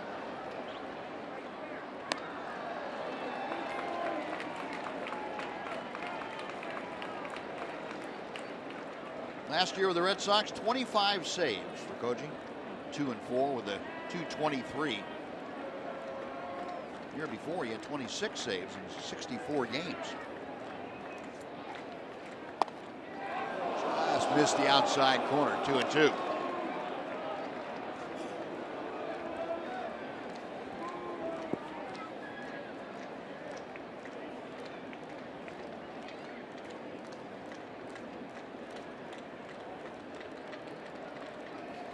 Back to the plate he comes.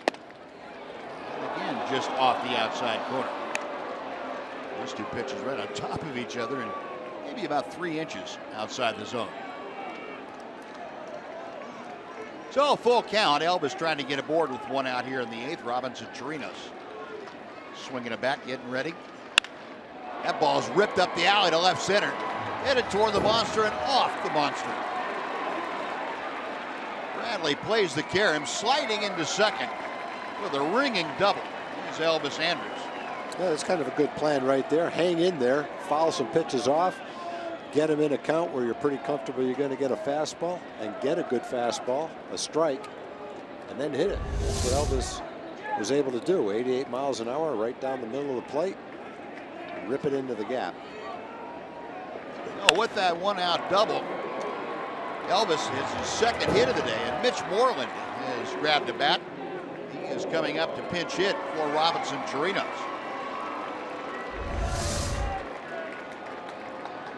Elvis has hit the 15th of the day for the Rangers. And with the pinch hitter Moreland announced, John Farrell, who has Robbie Ross Jr. ready in that bullpen, is going to make the slow walk out to the mound. So you would figure that with Moreland coming to the plate, John Farrell taking the ball from Koji Uehara, signals that he wants Robbie Ross Jr. to come into the ball game. It'll be Ross and Mitch Moreland, the matchup. We'll tell you all about that after we take this time out. We're back after this on Fox Sports Southwest.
To give up the ghost here at Fenway Park.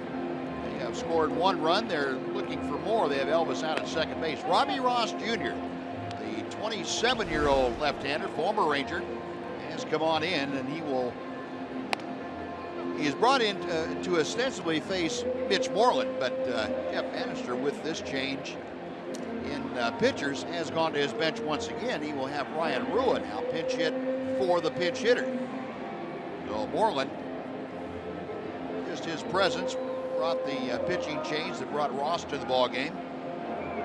Now the counter move by Jeff Bannister to bring up Ryan Rua as a pinch hitter. Rua hitting at .284 with 7 home runs, 19 driven in. As Andrus at second, still just 1 out here in the 8th inning. He takes that first pitch from Ross inside for ball 1.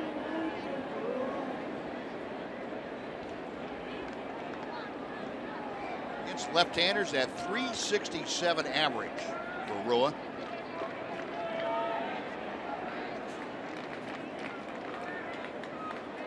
Very much a force to be reckoned with off that Ranger bench. And as a starter, he has done a great job also. Gets jammed by Ross, a slow roller to short. Rua thrown out, 2 gone. Elvis staying at second.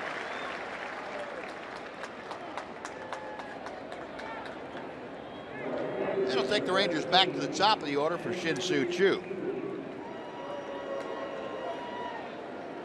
Robbie Ross coming off of an outing last time out. He set a career high by allowing 6 runs in his appearance against the Angels. It was on Saturday night, that 21-5 or 22-5, I guess it was, game. Gave up 6 runs on 5 hits in a third of an inning. That won't help your ERA out very much.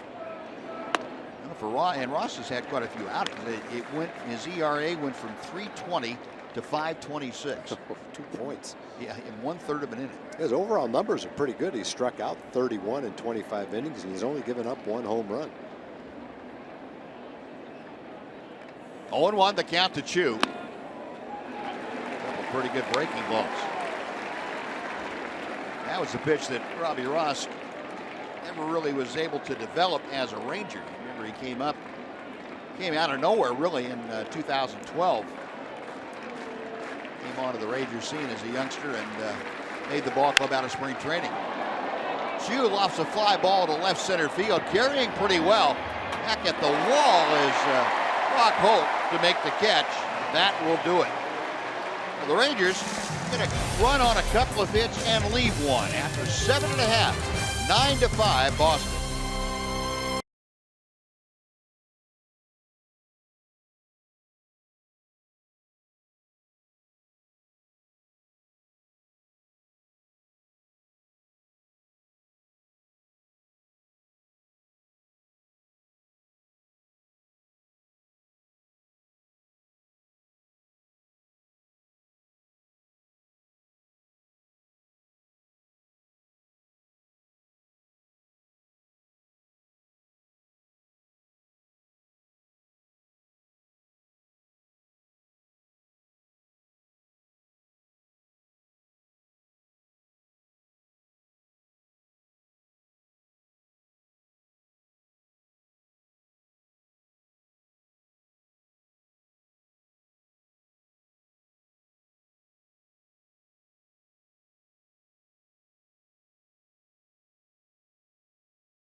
Come back and take the opener in this one, trailing the Red Sox 9-5 as we head to the bottom of the 8th here at Fenway Park, where they are singing Sweet Caroline.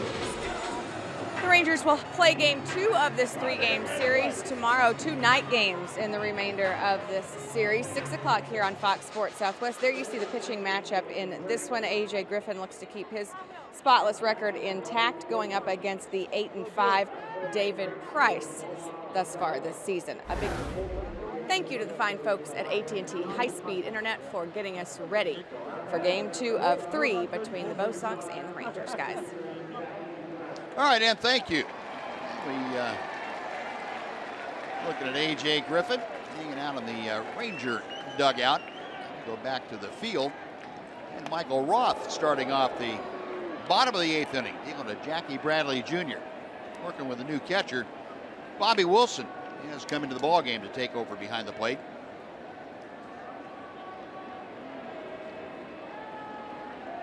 Bradley, 1 for 3. A couple of RBIs, and a bases loaded walk and a double to score a run. Ryan Ruiz staying in the ballgame, taking over in left field. And moving from left over to right, Nomar Mazara. Shin-Soo Choo out of the lineup.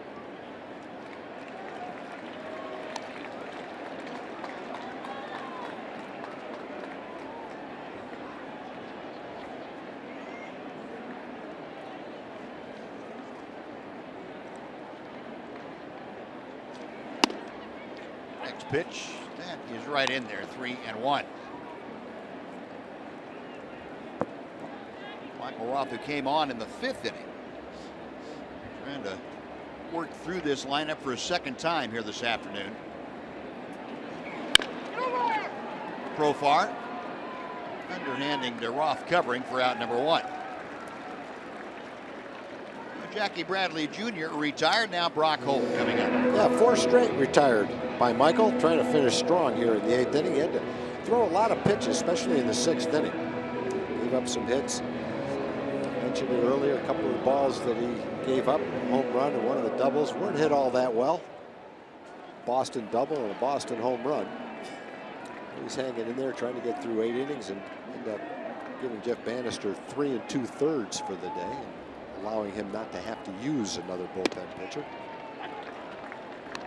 Unless the Rangers come back and can score 4 runs in the 9th inning, then he'll be glad to use some more bullpen guys. That's exactly right. We'll have plenty of them out there too. Michael's done a pretty good job of working through. Brock Holt takes inside off the plate. 1 ball and 1 strike. Holt, the 2-run home run, has been the only offensive damage he's done, but that was pretty offensive. 1 for 4.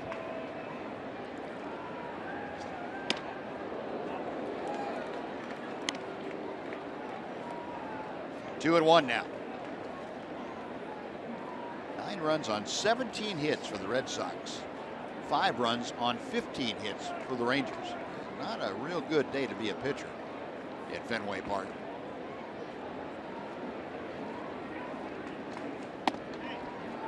Outside corner, 2-2.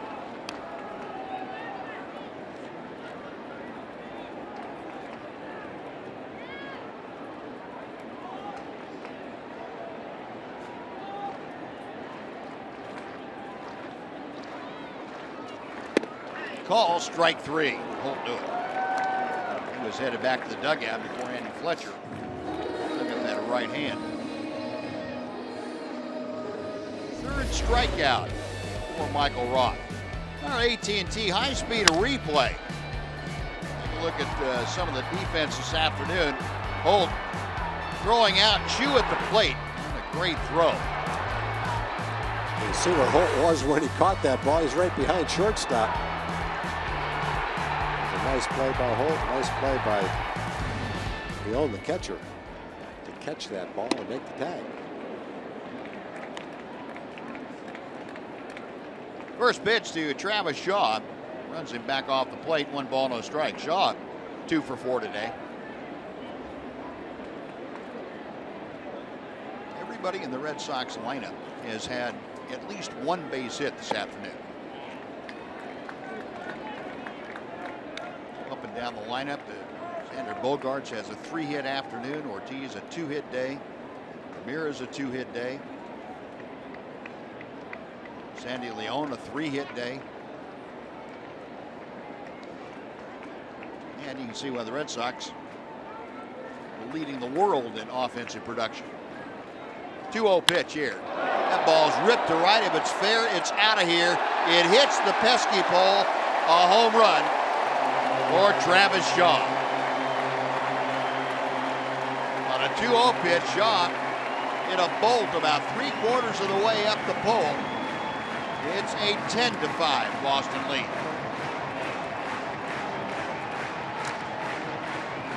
Shaw's having a nice first half to this season. Interesting to see what happens to the Kung Fu Panda when he comes back. Pablo Sandoval had surgery. Doesn't look like there's much of a position left for him the way Shaw's playing.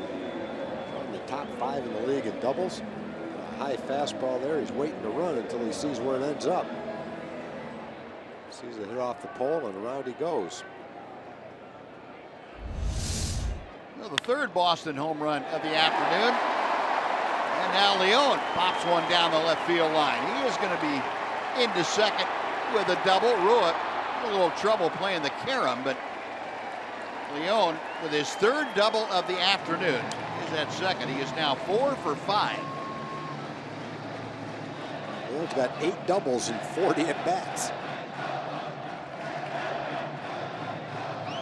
Red Sox now with 19 hits today. Got his average back up to 500. Jeez. So it's hard to maintain a 500 average. Not when you go 4 for 5, it's not. Yeah. Let's see what his slugging percentage is. 686 coming into the game. He's got 3 doubles in this game.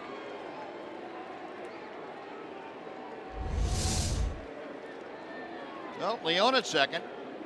Mookie Betts with his 6th time to the plate. Betts has just the 1 hit in 4 official at-bats. As Michael Roth deals a strike.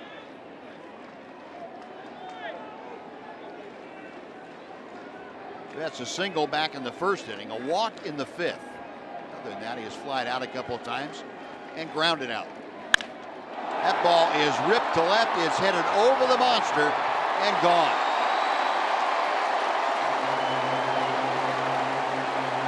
Mookie Betts with his 18th home run of the year. 12-5 Boston.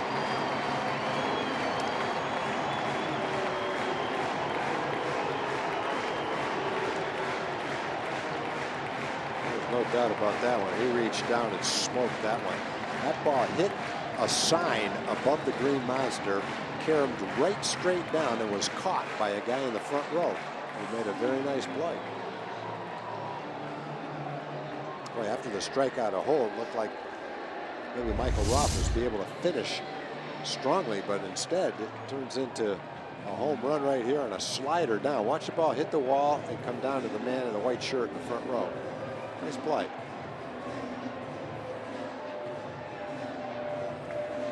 He had just put that order in too. He said, I'd like to have a foul ball, a ball up here.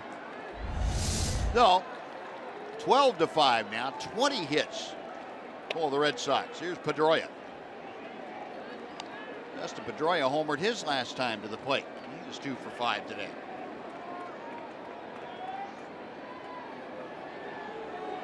Four Boston home runs this afternoon. Pedroia is going to add another single to his ledger.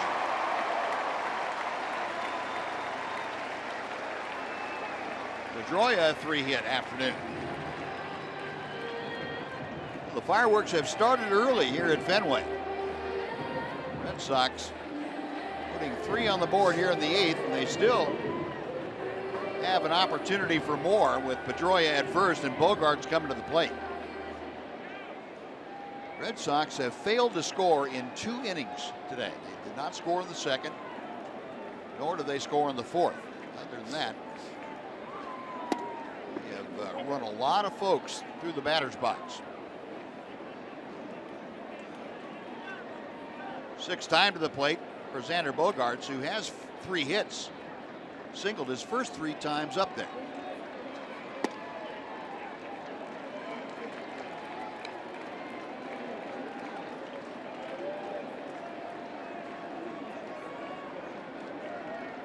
One ball, 1 strike.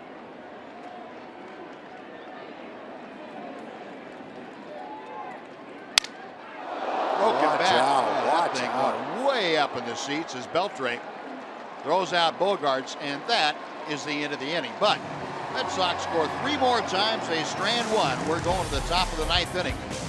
It's Boston 12 and Texas 5.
Well, Robbie Ross Jr. back out to the hill. He will pitch in the 9th inning, facing Ian Desmond, Nomar Mazara, and Adrian Beltre. And the first pitch to Desmond is in for strike one. Ian Desmond, a 3-hit afternoon. 3 singles, a run scored, 3 out of 4. And behind in the count here at no balls and 2 strikes. And quite an offensive onslaught by the Red Sox here this afternoon. Rangers have had a good day offensively, but in comparison, kind of pales to what the Red Sox have been able to do, as Desmond has gone on strikes, 1 gone. First strikeout for Ross. Now, Nomar Mazara coming up. Rangers have put 5 runs on the board and 15 base hits. They've hit a home run again for the 15th straight ball game. They've had a long ball. Boy, the Red Sox just kept at it early, often, middle of the game, late in the game. It didn't matter. They were continuing to put up runs. They couldn't slow them down. Mazara, 1 for 4. Had a single his last time up. That was in the 7th inning. 1 ball and 1 strike.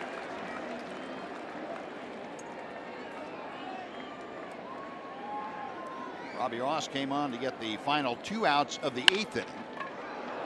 Now Mazara up the middle. Bogarts, quick throw, just got it. 2 gone.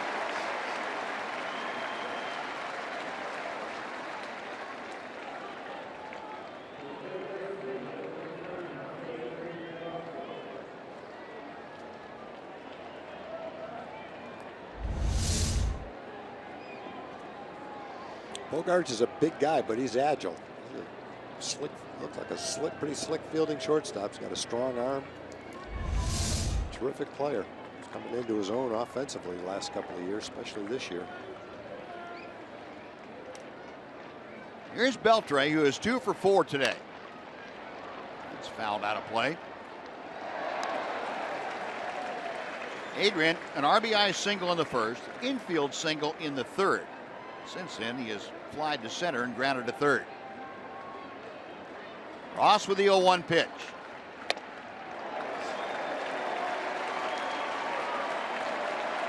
No balls and 2 strikes.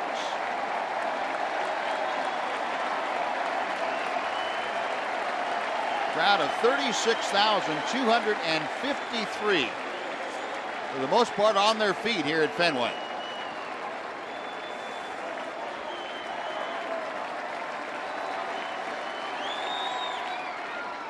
One and 2.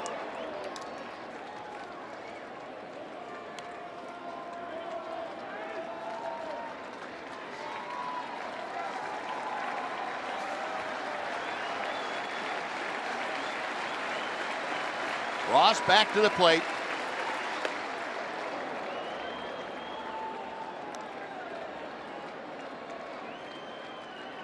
Boston came into play and 2nd place in the AL East, 3 games behind Baltimore. Beltre alive after the foul tip.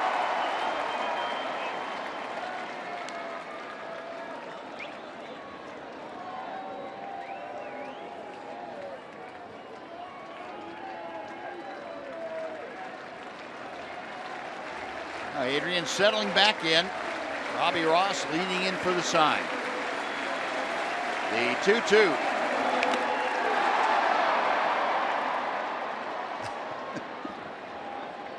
Adrian looked around to see. He heard that ricochet a couple of times. Wanted to see who had got it.